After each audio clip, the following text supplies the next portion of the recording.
ಸರಿ ಈಗ ಮಾಡ್ಕೊಳ್ಳಿ ಪ್ರಭು. ಹರೇ ಕೃಷ್ಣ. ಸಾರಿ ಸರಿ ಆಯ್ತು ಪ್ರಭು. ಪೊಸಿಷನ್ ಸರಿ ಇದೆ. ಸರಿ ಇದೆ ಪ್ರಭು, ಈಗ ಸರಿ ಇದೆ. ಸರಿ.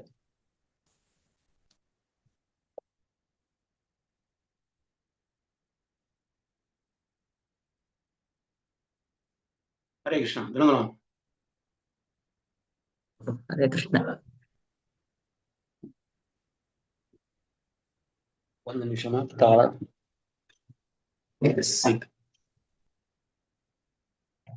ನಾವು ಶುರು ಮಾಡುವ. ಜಾಯಿನ್ ಆಗ್ತಾರ, ಜಾಯಿನ್ ಆಗವರು ಜಯರಾಧ ಮಾಧವ. ಹರೇ ಕೃಷ್ಣ. ಪ್ರಣಾಮಗಳು ಪ್ರಭುಜಿ. ಹರೇ ಕೃಷ್ಣ. ಧನುರಾಮ, ಇದು ಧ್ವನಿ ಕ್ಲಿಯರ್ ಇದೆ ಅಲ್ಲಮ್ಮ? ಇದೆ ಪ್ರಭು, ಇದೆ.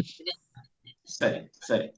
ತಮ್ಮೆಲ್ಲರಿಗೂ ಈ ಮುಂಜಾನೆಯ ಸುಂದರ ಈ ಪ್ರೋಗ್ರಾಮ್ಗೆ ಸ್ವಾಗತ ಮಾಡೋದರಿಂದ ಮೂಲಕ ನಾವು ಈಗ ಜಯರಾಧ ಮಾಧವ ಹಾಡುವ.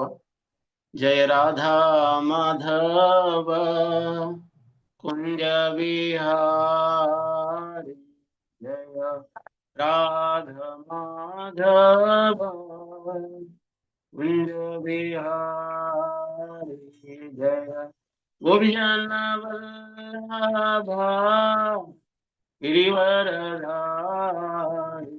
ಜಯ ಗೋಪಿಜನ ವಲ್ಲಭ ಗಿರಿವರಧಾರಿ, ಯಶೋಧನಂದನ ಬ್ರಜ ಜನನಂದನ, ಯಶೋಧನಂದನ ಬ್ರಜ ಜನನಂದನ, ಯಮುನಾ ತೀರಾವನಚಾರಿ, ಯಮುನಾ ತೀರಾವನಚಾರಿ, ಜಯ ರಾಧ ಮಾಧವ ಕುಂಜ ವಿಹಾರಿ, ಜಯ ರಾಧ ಮಾಧವ ಕುಂಜ ವಿಹಾರಿ. ಹರೇ ಕೃಷ್ಣ ಹರೇ ಕೃಷ್ಣ ಕೃಷ್ಣ ಕೃಷ್ಣ ಹರೇ ಹರೇ, ಹರೇ ರಾಮ ರಾಮ ರಾಮ ಹರೇ ಹರೇ, हरे कृष्णा हरे कृष्णा कृष्ण कृष्णा हरे हरे, हरे राम राम राम हरे हरे, राधा गोविंद राधे, जय गौरमिता गौरन्विता गौरन्विता, जय गौरन्विता, जय जय प्रभुपाद प्रभुपाद प्रभुपाद, जय जय प्रभुपाद, जय जय गुरुदेव गुरुदेव जय गौर हरि बोल हरि बोल जय गौर हरि बोल.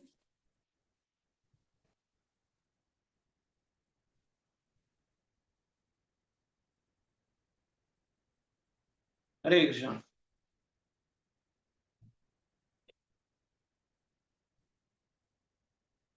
ಈಗ ನಾವು ಮಂಗಳಾಚರಣೆ ಹೇಳುವ. ಮಂಗಳಾಚರಣೆ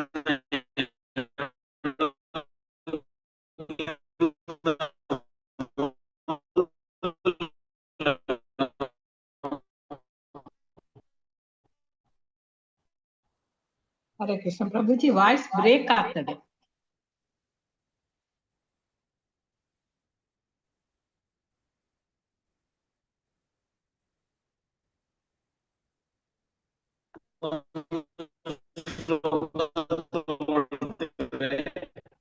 ಹರೇ ಕೃಷ್ಣ. ಭಾಗವತಂದಲ್ಲಿ ಬರುವಂತದ್ದು. ಧರ್ಮ ಸ್ವನಿಶ್ಚಿತ ಪುಂಸಾನ್ ವಿಶ್ವಕ್ಷೇನ ಕದಾಶ್ರಯ ನ ಉತ್ಪಾತೆ ರತಿಂ ಶ್ರಮಯೇ.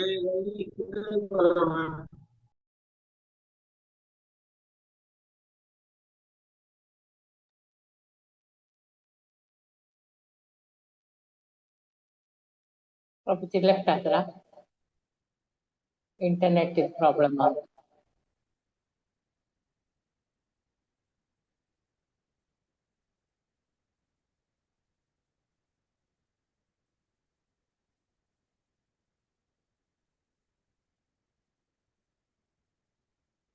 Krishna, Krishna, Krishna, Krishna, Hare Hare, Hare Ram, Hare Ram, Rama Rama.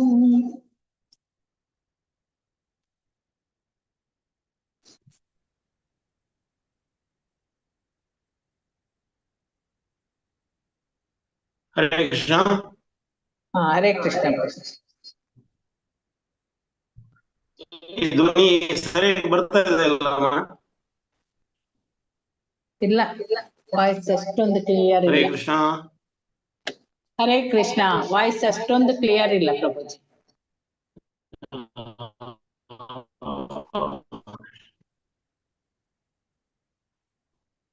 ಏನ್ ಮಾಡೋದು ಮಾಡ್ತಾ ಇದೀವಿ. ಇದು ಇಲ್ಲಿ ಕಂಪ್ಯೂಟರ್ದು ಪ್ರಾಬ್ಲಮ್ ಇದೆ. ಇದು ನನ್ನ ಮೊಬೈಲ್ ಅಲ್ಲಿ ಮಾಡ್ತಾ ಇದೀವಿ. ಸರಿಯಾಗಿ ಆಗ್ತಾ ಇಲ್ಲ.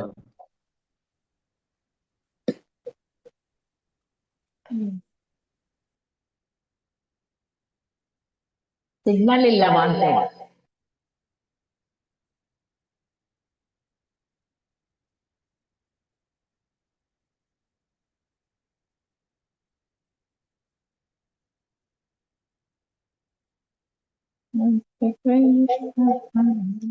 Krishna, Krishna, Krishna, Hare Hare, Hare Rama, Hare Rama, Rama Rama, Hare Hare, Hare Krishna, Krishna Krishna, Hare Hare, Hare Rama, Hare Rama, Rama Rama, Hare Hare, Hare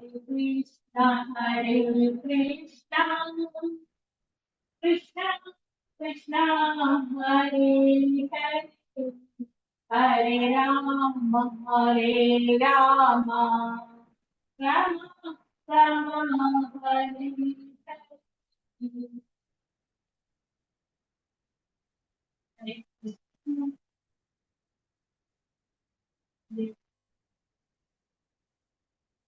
Hare Krishna, Hare Krishna, Krishna Krishna, Hare Hare, Hare Rama, Hare Rama, Rama Rama, Hare Hare, Hare Krishna, Krishna Krishna, Hare Hare, Hare Rama, Hare Rama, Rama Rama, Hare Hare, Hare Krishna, Krishna Krishna, Hare Hare, Hare Rama, Hare Rama, Rama Rama, Hare Hare. Hare Krishna. Krishna, ಇವಾಗ ನೋಡಿ ಮಾ. ಈಗ clear ಇದೆ ಸ್ವಲ್ಪ. ಸರಿ ಸರಿ ಸರಿ, thank you. ಧರ್ಮ ಸ್ವನಿಶ್ಚಿತ ಪುಂಸಾನ್ ವಿಶ್ವಕ್ಷೇನ ಕಥಾಶ್ರುಯ ನ ಉತ್ಪಾತೆ ರತಿಂ ಶ್ರಮ ಏವ ಹಿ ಕೇವಲಂ. ಓಂ ಅಜ್ಞಾನತಿಮಿರಾಂಧಸ್ಯ ಜ್ಞಾನಾಂಜನಶಲಾಕಯ ಚಕ್ಷುರುನ್ಮೀಲಿತಂ ಯೇನ ತಸ್ಮೈ ಶ್ರೀ ಗುರವೇ ನಮಃ. ಶ್ರೀ ಚೈತನ್ಯ ಮನೋಭೀಷ್ಟಂ ಸ್ಥಾಪಿತಂ ಯೇನ ಭೂತಲೆ ಸ್ವಯಂ ರೂಪ ಕದಾ ಮಹ್ಯಂ ದದಾತಿ ಸ್ವಪದಾಂತಿಕಂ. ವಂದೇಹಂ ಶ್ರೀ ಗುರೋ ಶ್ರೀಯುತಪದಾ ಕಮಲಂ ಶ್ರೀ ಗುರುನ್ ವೈಷ್ಣವಾಂಶ್ಚ ಶ್ರೀ ರೂಪಂ ಸಾಗ್ರಜಾತಾಂ सहगणा रघुनाथान्वितं तं सजीवं साद्वैतं सावधूतं परिजना सहितं कृष्ण चैतन्य देवं श्री राधा कृष्ण पादान् सहगणा ललिता श्री विशाखान्वितंश्च हे कृष्ण करुणा सिंधु दीनबंधो जगत्पते गोपेश गोपिका कांत राधा कांत नमोस्तुते तप्त कांचन गौरांगी राधे वृंदावनेश्वरी वृषभानुसुते देवी प्रणमामि हरिप्रिये वंचकल्पतरुभ्यश्च कृपा सिन्धुभ्येव च पतितानां पावनेभ्यो वैष्णवेभ्यो नमो नमः जय श्री कृष्ण चैतन्य प्रभु नित्यानंद श्री अद्वैत गदाधर श्रीवासादि गौर भक्तवृंद हरे कृष्ण कृष्ण कृष्ण हरे हरे हरे राम राम राम हरे हरे हरे कृष्ण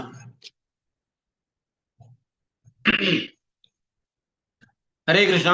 ನಾವು ಇವಾಗ ನಮ್ಮ ಮಂದಿರದಲ್ಲಿ ಜಗನ್ನಾಥ ಜಿ ಬಂದಿದ್ದಾರೆ. ಈಗ ಜಗನ್ನಾಥ ರಥಯಾತ್ರನೂ ಆಗುದದ 16ನೇ ತಾರೀಕು. ಮತ್ತೆ ಪುರಿ ಜಗನ್ನಾಥರಲ್ಲಿ ಕೂಡ ರಥಯಾತ್ರ ಆಗುವಂತದ್ದು ಇದೆ. ಆದ್ರಿಂದ ಅದರ ರಿಲೇಟೆಡ್ ಆಗಿರುವಂತದ್ದು ಸ್ನಾನ ಯಾತ್ರ ಅನ್ನುವಂಥದ್ದು. ಆ ಕಥೆಯನ್ನು ಇವತ್ತ ನಾವು ಪ್ರಸ್ತುತಪಡಿಸಲಿಕ್ಕೆ ಪ್ರಯತ್ನ ಪಡುವ. ಹರೇ ಕೃಷ್ಣ. ಟೋಟಲ್ 22 ಈ ಸ್ನಾನ ಯಾತ್ರೆಗಳು ಆಗ್ತಾವೆ. 22 ಯಾತ್ರೆಗಳು ಎಲ್ಲಿ ಜಗನ್ನಾಥಪುರಿಯಲ್ಲಿ.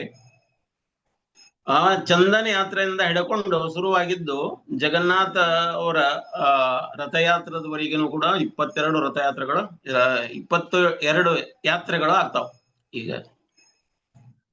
ನಾವು ಜಗನ್ನಾಥನಿಗೆ ದಾರು ಬ್ರಹ್ಮ ಅಂತ ಕರಿತೇವೆ. ದಾರು ಬ್ರಹ್ಮ ಅಂದ್ರೆ ದಾರು ಅಂದ್ರೆ ಕುಡಿಯುವಂತ ದಾರು ಅಲ್ಲ, ಶರ ಅಲ್ಲ, ವೈನ್ ಅಲ್ಲ. ದಾರು ಅಂದ್ರೆ ಕಟ್ಟಿಗೆ ಅಂತ. ಈಗ ನಾವು ಉಡುಪಿ ಕೃಷ್ಣನನ್ನ ಅನ್ನ ಬ್ರಹ್ಮ ಅಂತ ಕರೀತಾರೆ, ರಂಗನಾಥನನ್ನ ಶಯನ ಬ್ರಹ್ಮ ಅಂತ ಕರೀತಾರೆ, ಜಗನ್ನಾಥನಿಗೆ ದಾರು ಬ್ರಹ್ಮ ಅಂತಾರೆ, ತಿರುಪತಿ ಬಾಲಾಜಿಗೆ ಕಾಂಚನ ಬ್ರಹ್ಮ ಅಂತಾರೆ. ಬ್ರಹ್ಮ ಅಂದ್ರೆ ಭಗವಾನ್. ಬೇರೆ ಬೇರೆ ಕಡೆಗೆ ಭಗವಾನನನ್ನ ಬೇರೆ ಬೇರೆ ರೀತಿಯಾಗಿ ಸಂಬೋಧಿಸುವುದು ಉಂಟು. ಉಡುಪಿ ಕೃಷ್ಣನನ್ನ ಅನ್ನ ಬ್ರಹ್ಮ ಅಂತ ಹೇಳ್ತಾರೆ, ರಂಗನಾಥನನ್ನು ಶಯನ ಬ್ರಹ್ಮ ಅಂತ ಕರೀತಾರೆ, ಜಗನ್ನಾಥನಿಗೆ ದಾರು ಬ್ರಹ್ಮ ಅಂತ ಕರೀತಾರೆ, ತಿರುಪತಿಯ ಬಾಲಾಜಿಗೆ ಕಾಂಚನ ಬ್ರಹ್ಮ. ಅಂದ್ರೆ ಕಾಂಚನ ಬಂಧನ ವ್ಯಾಪಾರ ಮಾಡ್ತಾರೆ ಅವರು. ಅಲ್ಲೇ ರಂಗನಾಥನ ಯಾವಾಗಲೂ ಮಲಗಿರ್ತಾರಂತೆ. ಶಯನ ಅಂದ್ರೆ ನಿದ್ರಾ ಯೋಗ ನಿದ್ರದಲ್ಲಿ ಇರ್ತಾರೆ. ಈಗ ದಾರು ಬ್ರಹ್ಮ ಯಾರು? ಜಗನ್ನಾಥನಿಗೆ ಪ್ರತ್ಯಕ್ಷ ಸ್ನಾನ ಮಾಡಿಸುವುದಿಲ್ಲ. ಪ್ರತ್ಯಕ್ಷ ಸ್ನಾನ ಮಾಡಿಸುದು ಬಹಳ ವರ್ಷದಲ್ಲಿ 1-3 ಟೈಮ್ ಆಗ್ತಾವ ಅಷ್ಟೇ. ಪ್ರತ್ಯಕ್ಷ ಸ್ನಾನ ಅಂದ್ರೆ ಭಗವಾನನ ಈಗ ನೋಡಿ, ಈಗ ಕಟ್ಟಿಗೆ ಇದೆಯಲ್ಲ, ಕಟ್ಟಿಗೆಯನ್ನು ನೀರಿನಲ್ಲಿ ಎದ್ದಿದ್ರೆ ಹಾಳಾಗ್ತತಿ ಅನ್ನುವಂಥದ್ದು ಒಂದು. ಯಾಕಂದ್ರೆ ಕಟ್ಟಿಗೆ ಉಬ್ತದೆ. ಅದಕ್ಕೆ ಆ ಭಗವಾನನ ಶರೀರ ಕಟ್ಟಿಗೆಯಿಂದ ಮಾಡಲ್ಪಟ್ಟಿರುವುದರಿಂದ ಡೈರೆಕ್ಟ್ ಪ್ರತಿದಿನನೂ ಸ್ನಾನ ಮಾಡಿಸೋದು ಇಂದ ಹಾಳಾಗ್ತತೆ ಅನ್ನೋದು ಒಂದು ಕಲ್ಪನೆ. ಮತ್ತೆ ಸ್ವತಃ ಭಗವಾನ ಕೂಡ ಅಪ್ಪಣೆ ಮಾಡಿದ್ದುಂಟು. ಅದಕ್ಕಾಗಿ ಜಗನ್ನಾಥನನ್ನ ಏನ್ ಮಾಡ್ತಾರೆ, ಆ ಜಗನ್ನಾಥನ ಮುಂದ್ಗಡೆ ಒಂದು ಕನ್ನಡಿ ಇಡ್ತಾರೆ. ಕನ್ನಡಿ ಅಂದ್ರೆ ಮಿರರ್ ಇಟ್ಟು ಆ ಮಿರರ್ಗೆ ಮೇಲಿಗಡೆ ಅಭಿಷೇಕ ಮಾಡ್ತಾರೆ ಪ್ರತಿದಿನ. ಭಗವಾನನಿಗೆ ಮಿರರ್ ಮುಂದೆ ಅಂದ್ರೆ ಬಿಂಬಾಭಿಷೇಕ ಅಥವಾ ಬಿಂಬ ಸ್ನಾನ ಅಂತ ಕರೀತಾರೆ. ಈ ರೀತಿ ಪ್ರತಿದಿನ ಪರಮಾತ್ಮನಿಗೆ ಸ್ನಾನ ಮಾಡಿಸ್ತಾರೆ. 3 ಬಾರಿ ಪ್ರತ್ಯಕ್ಷ ಸ್ನಾನ ಮಾಡಿಸೋದು ಯಾವಾಗ ಅಂದ್ರೆ ಪುಷ್ಯ ಅಭಿಷೇಕ ಮಾಡ್ಬೇಕಾದಾಗ, ಮಾತ್ರ ನೀಲಾದ್ರಿ ಉತ್ಸವದೊಳಗ ಮತ್ತು ಸ್ನಾನ ಉತ್ಸವದೊಳಗ ಅಥವಾ ಸ್ನಾನ ಯಾತ್ರೆದೊಳಗ ಭಗವಾನನ ಸ್ನಾನ ಮಾಡಿಸ್ತಾರೆ. ಸ್ನಾನ ಯಾತ್ರೆಗೆ ದೇವ ಸ್ನಾನ ಯಾತ್ರ ಅಂತ ಕರೀತಾರೆ. ಯಾಕೆ ದೇವ ಸ್ನಾನ ಯಾತ್ರ ಅಂತಾರೆ ಸ್ವಲ್ಪದಲ್ಲಿ ನಮ್ಗೆ ಗೊತ್ತಾಗ್ತದೆ. ಯಾಕಂದ್ರೆ ಮನುಷ್ಯರು ಮಾತ್ರವಲ್ಲ ದೇವತೆಗಳು ಕೂಡ ಈ ಸ್ನಾನ ಮಾಡಿಸ್ತಾರೆ ಅಂತ. ಯಕ್ಷರು, ಗಂಧರ್ವರು, ಕಿನ್ನರು, ಕಿಂಪರುಷರು ಅಥವಾ ಸ್ವರ್ಗಲೋಕದ ವಾಸಿಗಳು ಇವರೆಲ್ಲರೂ ಯಾವ ರೀತಿ ಮಾಡ್ತಾರಂದ್ರೆ ಅವತ್ತ ಯಾವಾಗ ಭಗವಾನನ ಸ್ನಾನ ಯಾತ್ರೆ ನಡೀತೈತಿ ಆ ಸ್ನಾನ ಯಾತ್ರದಲ್ಲಿ ಮಳೆ ಬರ್ತದೆ ಕಂಪಲ್ಸರಿ, ಇವತ್ತಿನವರೆಗೂ ಬರ್ತದೆ. ನೀವು ಜಗನ್ನಾಥ ರಥಯಾತ್ರೆ ಅಟೆಂಡ್ ಮಾಡಿದ್ರೆ ನಿಮಗೂ ಕೂಡ ಅದರ ಪರಿಚಯ ಆಗ್ತದೆ. ಜಗನ್ನಾಥ ರಥಯಾತ್ರಾ ಅಥವಾ ಸ್ನಾನ ಯಾತ್ರೆ ಆಗ್ತೈತೆ ಅಂತಂದ್ರೆ ಪರಮಾತ್ಮನ ಮೇಲೆ ಮಳೆಯಿಂದ ಅವರು ಅಭಿಷೇಕ ಮಾಡ್ತಾರೆ ಅಂತ. ಆಕ್ಚುಲಿ ಸ್ನಾನ ಯಾತ್ರೆ ದಿನದೊಳಗನ ದಿನದಂದನ ಜಗನ್ನಾಥನ ಬರ್ತ್ಡೇ ಅಂದ್ರ ಪರಮಾತ್ಮ ಪ್ರತ್ಯಕ್ಷ ಆಗಿದ್ದು ಅದೇ ಟೈಮ್ನಲ್ಲಿ. ನೀವು ಜಗನ್ನಾಥ ಮಂದಿರದ ಎಡಗಡೆಯಿಂದ ಒಳಗೆ ಹೋದ್ರ ಆ ರೈಟ್ ಸೈಡಿಗೆ ಸಣ್ಣ ಒಂದು ಮಂದಿರ ಇದೆ. ಆ ಸಣ್ಣ ಮಂದಿರದಲ್ಲಿ ಉತ್ಸವ ವಿಗ್ರಹಗಳು, ಅಲ್ಲಿ ರಾಮ್ ಗೋವಿಂದ, ಮದನ ಮೋಹನ, ಜಗನ್ನಾಥನ ಉತ್ಸವ ವಿಗ್ರಹಗಳು ಅಲ್ಲಿ ಉಂಟು. ಎಲ್ಲ ಯಾತ್ರೆಯೊಳಗ ನಾವು ಉತ್ಸವ ವಿಗ್ರಹಗಳು ಹೊರಗೆ ಹೋಗ್ತಾವ. ಪ್ರತಿಯೊಂದು ಯಾತ್ರೆ, ಯಾವುದೇ ಹಬ್ಬ ಆಗ್ಲಿ, ಯಾವುದೇ ಇದಕ್ಕಾಗ್ಲಿ, ಉತ್ಸವ ಇರ್ಲಿ, ಆ ಉತ್ಸವದ ಮೂರ್ತಿಗಳೇನಿರ್ತಾವಲ್ಲ, ವಿಗ್ರಹಗಳಿರ್ತಾವಲ್ಲ, ಆ ವಿಗ್ರಹಗಳನ್ನ ಹೊರಗಡೆ ಹೋಗ್ತಾವ. ಎಲ್ಲ ಯಾತ್ರೆಗಳಲ್ಲಿ ಉತ್ಸವ ವಿಗ್ರಹಗಳು ಹೊರಗೆ ಹೋಗ್ತಾವ. ಆದ್ರೆ 2 ಯಾತ್ರೆಗಳಲ್ಲಿ ಅವಿಚಲನಾಗಿರುವಂತ ಜಗನ್ನಾಥ ಮೂಲ ವಿಗ್ರಹ, ಮೂಲ ರೂಪದಲ್ಲಿ, ಅಂದ್ರೆ 7 ಫೂಟ್ ಎತ್ತರ ಇದಾರೆ ಅವರು. ಜಗನ್ನಾಥನ ಹೈಟ್ ಎಷ್ಟು ಅದ 7 ಫೂಟ್. ನಮ್ಮ ಚೈತನ್ಯ ಮಹಾಪ್ರಭುಗಳು ಕೂಡ 7 ಫೂಟ್ ಎತ್ತರ ಇದ್ರು. ಗೌರಂಗ ಮಹಾಪ್ರಭು ಪ್ರಭುಪಾದ್ ಅವಾಗ ಇವರು ಜಯಾನಂದ ಪ್ರಭು ಅವ್ರಿಗೆ ಹೇಳ್ತಾ ಇದ್ರು. ಜಯಾನಂದ ಪ್ರಭು ಅಂದ್ರೆ ಪ್ರಭುಪಾದ್ ಅವರಿಗೆ ರಥ ಏನ್ ಮಾಡಿಕೊಡ್ತಾ ಇದ್ರಲ್ಲ, ಅವ್ರಿಗೆ ಹೇಳ್ತಿದ್ರು, you are looking like a ಮಹಾಪ್ರಭು, ಯು ಲುಕ್ ಲೈಕ್ ಎ ಮಹಾಪ್ರಭು ಅಂತ. ಅಂದ್ರೆ ಗೌರಾಂಗ ಪ್ರಭು ಕಥೆನೇ ಏನು ಎತ್ತರವಾಗಿದೆ 7 ಫೂಟ್ ಅಂತ. ಹಂಗ ಸ್ನಾನ ಯಾತ್ರಾ, ರಥಯಾತ್ರ ಅಂತ 2 ರೀತಿ ಯಾತ್ರೆಗಳಾಗ್ತಾವು. ಈ 2 ರಥಯಾತ್ರೆಯೊಳಗ ಅಥವಾ ಈ ಯಾತ್ರೆಯೊಳಗ ಭಗವಾನ್ ಏನ್ ಮಾಡ್ತಾರೆ, ಮಂದಿರದಿಂದ ಅಂದ್ರ ಶ್ರೀ ಮಂದಿರ ಅಂತ ಏನ್ ಕರಿತೀವಿ, ಆ ಶ್ರೀ ಮಂದಿರದಿಂದ ಭಗವಾನ್ ಟಕ ಟಕ ಟಕ ಟಕ ಅಂತ ಏನೈತಿ ಹೊರಗಡೆ ಬರ್ತಾರೆ ಅಂತ. ಯಾರು ನೋಡ್ಲಿಕ್ಕೆ ಬರ್ತಾರೆ? ಭಕ್ತರನ್ನು ನೋಡ್ಲಿಕ್ಕೆ ಬರ್ತಾರೆ. ಯಾಕೆ ಬರ್ತಾರೆ? ಅಲ್ಲ, ನೀವು ನನ್ನ ನೋಡ್ಲಿಕ್ಕೆ ಬರ್ಲಿಲ್ಲ ಅಂದ್ರ ನಾನು ನಿಮ್ಮನ್ನು ನೋಡ್ಲಿಕ್ಕೆ ಬರ್ತೇನೆ ಅಂತ. ಆ ರೀತಿ ಆ ದೃಷ್ಟಿಯಿಂದ ಭಗವಾನ್ ಹೊರಗಡೆ ಬರ್ತಾರೆ ಅಂತ. ನೋಡಿ, ನಾವು ಯಾವುದೇ ಒಂದು ಉತ್ಸವ ಮಾಡಿದ್ರೆ ಆ ಉತ್ಸವದಲ್ಲಿ ನಮ್ಗೆ ಉತ್ಸಾಹ ಬರ್ಲಿಲ್ಲ ಅಂದ್ರೆ ಭಕ್ತಿಯೊಳಗೆ ನಮ್ಮ ಉತ್ಸಾಹ ಹೆಚ್ಚಿಗೆ ಆಗ್ಲಿಲ್ಲ ಅಂದ್ರೆ ಆ ಉತ್ಸವದ ಲಾಭ ಆಗುದಿಲ್ಲ. ಯಾವುದೇ ಉತ್ಸವಗಳೇನದವಲ್ಲ ನಮ್ಮ ಭಕ್ತಿಯ ಪ್ರೋಗ್ರೆಸ್ಸಿಗೆ ಆಗ್ಯದವು, ಭಕ್ತಿಯ ಪ್ರೋಗ್ರೆಸ್ಸಿಗೆ ಆಗ್ಯದವು. ಇಲ್ಲ ಅಂದ್ರೆ ಏನಾಗ್ತದೆ, ಕನಕದಾಸರು ಹೇಳ್ತಾರೆ, ಎತ್ತು ತಾನು ಕವನೊತ್ತಿ ಗಾಣವನ ಸುತ್ತಿ ಬಂದಂತೆ. ಎತ್ತು ನೊಗ ಹೊತ್ಕೊಂಡು ಗಾಣ ಸುತ್ತಿ ಬಂದಂಗ, ಗಾಣ ಹಿಂಗಾಗಿ ಸುತ್ತಿ ಬರ್ತದೆ. ನಾವು ಪ್ರದಕ್ಷಿಣೆ ಮಾಡ್ತೇವೆ, ಭಗವಾನನ ಮಂದಿರದಲ್ಲಿ ಪ್ರದಕ್ಷಿಣೆ ಆಗ್ತೇವೆ, ನಮ್ಗೆ ಬೇಕಾಗಿದ್ದನ್ನ ಕೇಳ್ತೇವೆ, ಅದನ್ನ ಕೊಡು ಕೊಡು ಕೊಡು ಕೊಡು ಕೊಡು ಅಂತ ಕೇಳಿ ಬಂದ್ಬಿಡ್ತೇವೆ. ಅಂದ್ರೆ ಅದರಿಂದ ಏನ್ ಲಾಭ ಇಲ್ಲ ಅಂತ. ಎತ್ತು ತಾನೊಗವನೊತ್ತಿ ಗಾಣವನ್ನ ಸುತ್ತಿ ಬಂದಂತೆ. ಎತ್ತು ನೊಗ ಹೊತ್ಕೊಂಡು ಗಾಣ ಸುತ್ತಿ ಹಾಕಿ ಬಂದ್ರೆ ಏನಾಗ್ತದೆ, ಎತ್ತು ನಾ ಇಷ್ಟು ದೂರ ನಡೆದ್ನಿ ಅನ್ಕೊಂಡ್ರೆ ಎಲ್ಲಿದೆ ಅಲ್ಲೇ ಅದೇ, ಎಲ್ಲಿದ್ದೀವಿ ಅಲ್ಲೇ.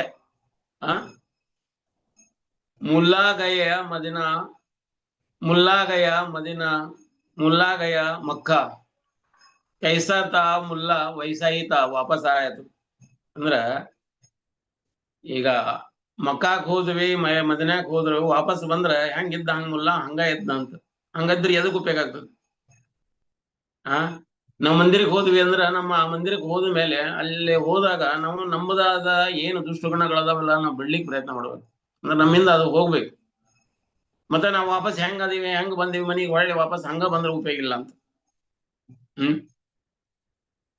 ಹಿಂಗ 22 ಉತ್ಸವಗಳು ನಡೀತಾವ. ಎಲ್ಲಿ? ಜಗನ್ನಾಥಪುರಿಗಳಲ್ಲಿ ಮೇನ್ ಉತ್ಸವಗಳು 22 ಉತ್ಸವಗಳು. ಅದರಲ್ಲಿ ಅಸಂಖ್ಯಾತ ಉತ್ಸವಗಳು ನಡೀತಾವ, ಯಾತ್ರೆಗಳು ನಡೀತಾವ. ಈ ಭಗವಾನನ ಉತ್ಸವ ನಮ್ಮ ಜೀವನದಲ್ಲಿ ಉತ್ಸಾಹ ಮೂಡಿಸಲಿ ಅನ್ನುವಂಥದ್ದು ನಮ್ಮ ಆಶಯ.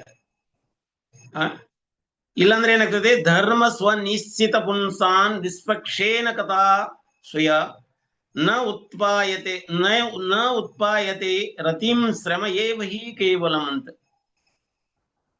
ಧರ್ಮ ಸ್ವನಿಶ್ಚಿತ ಪುಂಸಾನ್, ಅದನ್ನ ಪರಮಾತ್ಮನ ಕಥೆ ಕೇಳುವುದರಲ್ಲಿ ಆಗ್ಲಿ, ಅದನ್ನ ಆಚರಣೆ ಮಾಡುವುದರಲ್ಲಾಗ್ಲಿ, ಅಥವಾ ನಮ್ಮಲ್ಲಿ ಆ ಪ್ರಿಯಮ ಅಥವಾ ಪ್ರೀತಿ ಹುಟ್ಲಿಲ್ಲ ಅಂದ್ರೆ ಅದೇನಾಗ್ತದೆ, ಶ್ರಮ ಏವ ಹಿ ಕೇವಲಂ. ಗೌರ್ ಕಿಶೋರ್ ಬಾಬಾಜಿ ಅವರು ಭಕ್ತಿ ಸಿದ್ಧಾಂತ ಠಾಕೂರ್ ಅವ್ರಿಗೆ ಹೇಳ್ತಾರೆ, ನೀನು ಏನ್ ಮಾಡೋ, ಗೌಡಿಯ ಕ್ಯಾಲೆಂಡರ್, ಗೌಡಿ ಪಂಚಿಕಾ ಅಂದ್ರೆ ಗೌಡಿ ಕ್ಯಾಲೆಂಡರ್ನ ಬರಿ ಅಂತ ಹೇಳಿದರು. ಅಂದ್ರೆ ಗೌಡಿ ಪಂಚಾಂಗ ಅನ್ನ ಬರೀ ಯಾವಾಗ ಯಾವಾಗ ಆಚಾರ್ಯರ ಆವಿರ್ಭಾವ ಆದವು, ತಿರೋಭಾವ ಆದವು, ಅದು ಉಳಿದವ ಭಕ್ತರಿಗೂ ಗೊತ್ತಾಗಲಿ, ಆ ದಿನದಲ್ಲಿ ಅವರು ಕೂಡ ಅದನ್ನ ಆಚರಣೆ ಮಾಡಲಿ, ಅದರಿಂದ ಅವರ ಭಕ್ತಿಯ ಉತ್ಸಾಹ ಹೆಚ್ಚಿಗೆ ಆಗ್ಲಿ ಅಂತ ಗೌರ್ ಕಿಶೋರ್ ಬಾಬಾಜಿ ಅವರು ಭಕ್ತಿ ಸಿದ್ಧಾಂತ ಠಾಕೂರ್ ಅವರಿಗೆ ಆಜ್ಞಾ ಮಾಡ್ತಾರೆ. ಚೈತನ್ಯ ಚರಿತಾಮೃತದಲ್ಲಿ ಕವಿರಾಜ್ ಗೋಸ್ವಾಮಿ ಅವರು ಜಗನ್ನಾಥನ ಬಗ್ಗೆ ಹೇಳ್ತಾರೆ. ಏನಂತ ಹೇಳ್ತಾರೆ, ಶ್ರವಣೇ ದರ್ಶನೆ ಆಕರ್ಷೆ ಸರ್ವೇ ಜನ ಅಂತ. ಜಗನ್ನಾಥನ ಬಗ್ಗೆ ನಾವು ಸ್ವಲ್ಪ ಆದ್ರೂ ಕೇಳಿದ್ರೆ ಸಾಕು, ಅದು ಆಕರ್ಷಣೆಗೊಳ್ತೀವಿ ಅಂತ. ಅಂದ್ರೆ ಜಗನ್ನಾಥನ ಕಥೆ ನಾವು ಕೇಳಲಿಕ್ಕೆ ಸಾಕು, ಜಗನ್ನಾಥನ ಕಥೆ ಇಷ್ಟೊಂದು ಹೃದಯಕ್ಕೆ ಅಪಾಯಮಾನವನ ಆಗಿ ಪರಿಣಮಿಸ್ತತಿ. ಅಂದ್ರೆ ನಮ್ಮ ಚಿತ್ತನ ಚೋರಿ ಮಾಡಿಬಿಡ್ತತಿ ಅಂತ, ನಮ್ಮ ಹೃದಯನ ಚೋರಿ ಮಾಡ್ತತಿ ಅಂತ. ಜಗನ್ನಾಥನ ಕಥೆ ಏನೈತಲ್ಲ, ನಮ್ಮ ಹೃದಯವನ್ನ ಕಳ್ಳತನ ಮಾಡ್ತತಿ. ದಿಲ್ ಚೋರಿ ಹೋಗೆ, ನಮ್ಮ ಹೃದಯ ಕಳ್ಳತನ ಆಯ್ತು ಅಂತ. ಯಾರು ಜಗನ್ನಾಥನ ದರ್ಶನ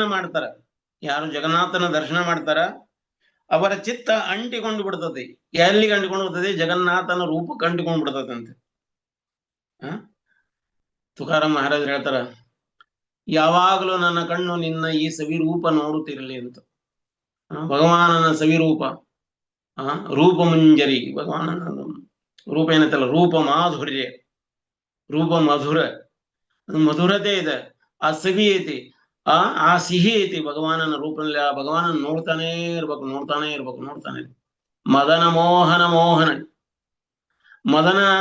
ಅಂದ್ರೆ ಕಾಮದೇವನಗ ಮೋಹಿತ ಮಾಡಿರೋ. ಕಂದರ್ಪ ಕೋಟಿ ಕಮನೀಯ ವಿಶೇಷ ಶೋಭಂ ಗೋವಿಂದಮಾದಿ ಪುರುಷಂ ತಮಹಂ ಭಜಾಮಿ. ಕೋಟಿ ಮನ್ಮತರು ಕೃಷ್ಣನ ಮುಂದೆ ಬಂದು ನಿಂತ್ಕೊಂಡ್ರೆ ಆ ಕೃಷ್ಣನ ರೂಪ ನೋಡಿ ಮೋಹಿತರಾಗಿ ಬಿಡ್ತಾರೆ. ಆ ಕೃಷ್ಣ ಯಾರು? ಜಗನ್ನಾಥ್. ಆ ಜಗನ್ನಾಥನ ನೋಡಿಬಿಟ್ರೆ ನಾವು ಮೋಹಿತರಾಗ್ತೀವಿ. ಜಗನ್ನಾಥನ ಕತೆ ಕೇಳಿಸ್ಕೊಂಡ್ಬಿಟ್ರೆ ನಾವು ಆಕರ್ಷಿತರಾಗ್ತೇವಿ. ಕೇಳಿಸ್ಕೊಳ್ಬೇಕು. ಇದನ್ನ ಕೇಳಿಸ್ಕೊಳ್ಳೋದ್ರಿಂದ, ಅವರ ದರ್ಶನ ಮಾಡೋದ್ರಿಂದ ನಾವು ಮೋಹಿತರಾಗಬೇಕು. ನಾವು ಮೋಹಿತರಾಗ್ಲಿಲ್ಲ ಅಂತಂದ್ರೆ ನಾವು ಭಕ್ತರಲ್ಲ ಅಂತ. ಅಂದ್ರೆ ಚುಂಬಕ ಯಾವಾಗ್ಲೂ ಕಬ್ಬಿಣವನ್ನು ಸೆಳಿತೈತೆ. ನಾವು ಕಬ್ಬಿಣದ ರೀತಿ ಒಳಗದೀವಿ, ನಮ್ಮ ಹೃದಯ ಕಬ್ಬಿಣದ ಗತೆ ಇದೆ. ಆ ಕಬ್ಬಿಣವನ್ನು ಚುಂಬಕ ಅಥವಾ ಮ್ಯಾಗ್ನೆಟ್ ಎಳಿತದೆ. ಯಾವಾಗ ಅದು ಎಳಿಕೊಳ್ತೈತಿ, ಆ ಮ್ಯಾಗ್ನೆಟಿನ ಗುಣ ನಮ್ಮಲ್ಲಿ ಆದ್ರೂ ಸ್ವಲ್ಪ ಆದ್ರೂ ಬರ್ತದ ಅಂತ. ಹಂಗ ಆ ರೂಪದಲ್ಲಿ ನನ್ನ ಮನ ಲೀನ ಆಗಲಿ, ಆ ರೂಪದಲ್ಲಿ ನನ್ನ ಮನ ಧ್ಯಾನಿತವಾಗಲಿ ಅನ್ನುವಂಥ. ಚೈತನ್ಯ ಮಹಾಪ್ರಭು ಸನ್ಯಾಸ ತೆಗೆದುಕೊಂಡ್ರು. ಅವರು ಸನ್ಯಾಸ ತೆಗೆದುಕೊಂಡು ಎಲ್ಲಿರ್ಲಿಕ್ಕತ್ತಿದ್ರು? ವೃಂದಾವನಕ್ಕೆ ಹೋಗ್ಬೇಕಂತಿದ್ರು. ಆದ್ರೆ ವೃಂದಾವನಕ್ಕೆ ಹೋಗ್ಲಿಲ್ಲ. ಅವರು ಜಗನ್ನಾಥ್ ಪುರಿ ಒಳಗೆ ನಿಂತ್ಕೊಂಡ್ರು. ಜಗನ್ನಾಥ್ ಪುರಿ ಒಳಗ ನಿಂತ್ಕೊಂಡಾಗ ನವದ್ವೀಪವಾಸಿಗಳು, ಮಾಯಾಪುರದಿಂದ ನವದ್ವೀಪದಿಂದ ಜನ ಎಲ್ಲ ಭಕ್ತರೆಲ್ಲ ಬರ್ತಾ ಇದ್ರು. ಯಾರನ್ನ ಭೇಟಿ ಆಗ್ಲಿಕ್ಕೆ ಬರ್ತಿದ್ರು? ಜಗನ್ನಾಥನ ದರ್ಶನಕ್ಕೆ ಹೋಗ್ತಿರ್ಲಿಲ್ಲ ಅವರು. ಅವರ ದೃಷ್ಟಿಯೊಳಗೆ ಜಗನ್ನಾಥ್ ಯಾರು? ಚೈತನ್ಯ ಮಹಾಪ್ರಭು. ಚೈತನ್ಯ ಮಹಾಪ್ರಭುಗಳ ದರ್ಶನ ಮಾಡ್ತಾ ಇದ್ರು. ಚೈತನ್ಯ ಮಹಾಪ್ರಭುಗಳ ದರ್ಶನ ಮಾಡಿದ ಮೇಲೆ ಚೈತನ್ಯ ಮಹಾಪ್ರಭುಗಳು ಹೇಳ್ತಾ ಇದ್ರು, ಓ ನನ್ನ ದರ್ಶನ ಆಯ್ತು, ಈಗ ನೀವು ಆ ಕಮಲನಯನನ ದರ್ಶನ ಮಾಡ್ರಿ. ಕಮಲನಯನ ಯಾರು? ಚಕ್ಕಾಡೋಳ. ಭಗವಾನಿಗೆ ಭಗವಾನನ ಕಣ್ಣುಗಳು ಏನದಾವಲ್ಲ, ಚಕ್ಕಾಡೋಳ ಅಂತ ಕರೀತಾರೆ ಅವ್ರಿಗೆ. ಆ ಚಕ್ಕಾಡೋಳನನ್ನ ದರ್ಶನ ಮಾಡಿ ಕಮಲನಯನನ್ನ ದರ್ಶನ ಮಾಡ್ಕೊಂಬನ್ನಿ ಅಂತ ಕಳಿಸ್ತಾ ಇದ್ರು ಅವರು. ಅವ್ರ ಕೈ ಹಿಡಿದು ಎಳೆದು ಹೋಗ್ರಿ ನೀವು, ಅವ್ರು ದರ್ಶನ ಮಾಡ್ಕೊಂಬನ್ನಿ ಅಂತ. ಕಮಲನಯನ ಅಂದ್ರೆ ದೊಡ್ಡದಾದ ಕಣ್ಣನ್ನು ಉಳ್ಳವ. ಅಂದ್ರೆ ಚಕ್ಕಾಡೋಳ ಅಂದ್ರೆ ದೊಡ್ಡದಾದ ಕಣ್ಣುಗಳು, ತೆರೆದ ಕಣ್ಣುಗಳು, ಅದಕ್ಕೆ ರೆಪ್ಪೆನೇ ಇಲ್ಲ. ನಮ್ಮ ಕಣ್ಣುಗಳಿಗೆ ರೆಪ್ಪೆ ಇದಾವ. ಈಗ ಕೃಷ್ಣನ ಕಣ್ಣುಗಳಿಗೆ ಕಮಲ ನಯನ ಅಂತ ಕರೀತಾರೆ. ಇಲ್ಲಿ ಇನ್ನೊಂದು ರೀತಿ ಹೇಳ್ಬೇಕಂದ್ರೆ ಭಗವಾನನ ಕಣ್ಣುಗಳು ಕಮಲ ನಯನ. ಕಮಲ ನಯನ ಅಂದ್ರೆ ಕೃಷ್ಣ ಏನ್ ಮಾಡ್ತಾನೆ, ಈ ಕಡೆ ನೋಡೋದು, ಈ ಕಡೆ ನೋಡೋದು, ಈ ಕಡೆ ನೋಡೋದು, ಈ ಕಡೆ ನೋಡೋದು. ಇವು ಎಷ್ಟ ಅಂದ್ರೆ ದೃಷ್ಟಿ ಸ್ವಲ್ಪ ಲಿಮಿಟೆಡ್ ಏರಿಯಾದೊಳಗನ ಕಣ್ಣುಗಳು ನೋಡ್ಲಿಕ್ಕೆ ಆಗ್ತದೆ, ಈ ಕಡೆ ನೋಡ್ಲಿಕ್ಕೆ. ಆದ್ರೆ ಜಗನ್ನಾಥ ಏನ್ ಮಾಡಿದ, ಜಗನ್ನಾಥನ ಕಣ್ಣುಗಳು, ನನ್ನ ಕಣ್ಣು ನಿನ್ನ ಕಮಲ ನಯನಗತೆ ಇರೋದು ಬೇಡ, ಕಮಲ ದಳಗಳ ಇರೋದು ಬೇಡ, ನನ್ನ ಕಣ್ಣಿಗೆ ರೆಪ್ಪನೇ ಬೇಡ ಅಂತ, ದೊಡ್ಡದಾಗಿ ರೌಂಡ್ ಆಗಿರ್ಲಿ ಅಂತ, ದುಂಡದಾಗಿರ್ಲಿ ಅಂತ. ಯಾಕೆ ದುಂಡದಾಗಿರ್ಲಿ? ಕೆಳಗನು ನೋಡ್ಬೋದು, ಮೇಲೆ ನೋಡ್ಬೋದು, ಕೆಳಕ ನೋಡ್ಬೋದು, ಬಲಕ ನೋಡ್ಬೋದು, ಮುಂದೆ ನೋಡ್ಬೋದು, ಹಿಂದೆ ಎಲ್ಲಾ ಕಡೆ ನೋಡ್ಲಿಕ್ಕೆ ಆಗ್ತದೆ. ಕಣ್ಣುಗಳು ಹಿಂಗ ತೆರೆದೇ ಇರೋದು, ಹೀಗೆ ನೋಡ್ತಾ ಇರೋದು. ಯಾಕೆ ನೋಡ್ತಾ ಇದ್ದಾರೆ?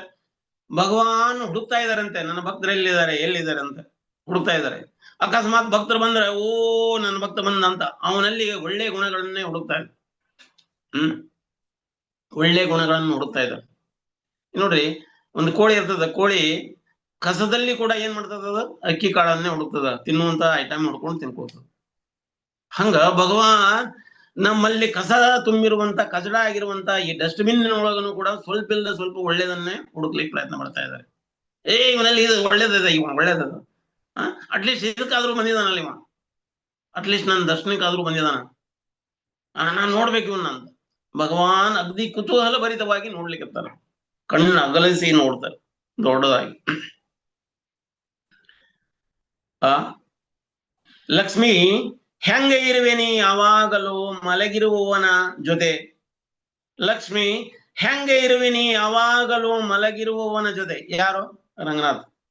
ಲಕ್ಷ್ಮಿ ಹೆಂಗ ಇರುವಿನಿ ಯಾವಾಗಲೂ ಕಣ್ಣು ತೆರೆದೇ ಇರುವವನ ಜೊತೆ.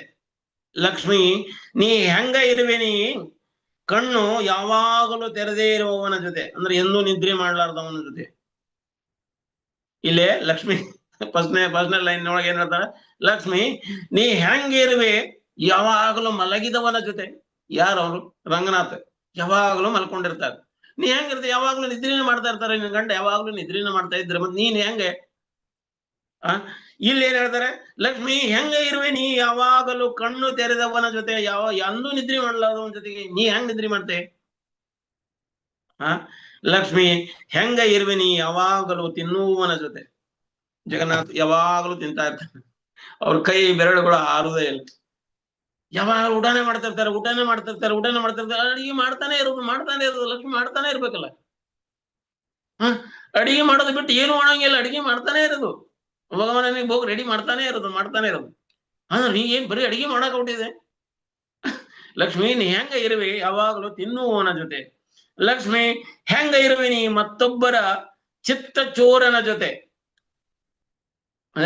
ಮತ್ತೊಬ್ಬರು ಯಾರ ನೋಡಿದ್ರಂದ್ರೆ ಅವ್ರ ಚಿತ್ತನ ಕಳತನ ಮಾಡ್ತಾನ, ಅವರ ಹೃದಯನ ಗೆದ್ದು ಬಿಡ್ತಾನ, ಅಂತವನ ಜೊತೆ ನೀ ಹೆಂಗಿರ್ತೆ? ಲಕ್ಷ್ಮಿ ಹೆಂಗ ಇರುವಿನಿ ಮೀನಾದವನ ಜೊತೆ. ಲಕ್ಷ್ಮಿ ಹೆಂಗ ಇರುವಿನಿ ಆಮೆಯಾದವನ ಜೊತೆ. ಲಕ್ಷ್ಮಿ ಹೆಂಗ ಇರುವಿನಿ ಹಂದಿಯಾದವನ ಜೊತೆ. ಲಕ್ಷ್ಮಿ ಹೆಂಗ ಇರುವಿನಿ ಮನುಷ್ಯನೂ ಅಲ್ಲ ಪ್ರಾಣಿಯೂ ಅಲ್ಲ ಭಯಂಕರ ರೂಪ ನರಸಿಂಹನ ಜೊತೆ. ಲಕ್ಷ್ಮಿ ಹೆಂಗ ಇರುವಿನಿ ಮನುಷ್ಯನೂ ಅಲ್ಲ ಪ್ರಾಣಿಯೂ ಅಲ್ಲ ಭಯಂಕರ ರೂಪ ನರಸಿಂಹನ ಜೊತೆ. ಚೈತನ್ಯ ಮಹಾಪ್ರಭು ಸೌತ್ ಇಂಡಿಯಾ ಯಾತ್ರಾ ಬರ್ತಾ ಇದ್ರು. ಬರೋಕ್ಕಿಂತ ಮೊದಲ ಅವಾಗ ಸ್ನಾನ ಯಾತ್ರಾ ಶುರುವಾಯ್ತು ಜಗನ್ನಾಥಪುರಿಯಲ್ಲಿ. ಯಾವಾಗ ಆ ಸ್ನಾನ ಯಾತ್ರಾ ಶುರುವಾಯ್ತು, ಆ ಸ್ನಾನ ಯಾತ್ರಾ ನೋಡ್ತಾ ಇದ್ರು. ಭಗವಾನ್ ಹಿಂಗೂ ಮಾಡ್ತಾರ, ಪಬ್ಲಿಕ್ ನಲ್ಲಿ ಸ್ನಾನ ಮಾಡೋದೆಲ್ಲ ತೋರಿಸ್ತಾ ಇದಾರ ಭಗವಾನ್. ವಾವ್ ಸೂಪರ್, ಭಗವಾನ್ ನೋಡ್ಬೋದು. ಸ್ನಾನ ಯಾತ್ರೆ ನೋಡ್ರಿ, ಚೈತನ್ಯ ಚರಿತಾಮೃತದಲ್ಲಿ ಹೇಳಿದ ಸ್ನಾನ ಯಾತ್ರಾ ದೇಕಿ ಪ್ರಭುರು ಹೊಯ್ಲ ಬಡ ಖುಷ್ ಹೊಯ್ಲ ಬಡ ಶುಕ್ ಅಂದ್ರೆ ಖುಷಿ. ಭಗವಾನ್ ಯಾರು?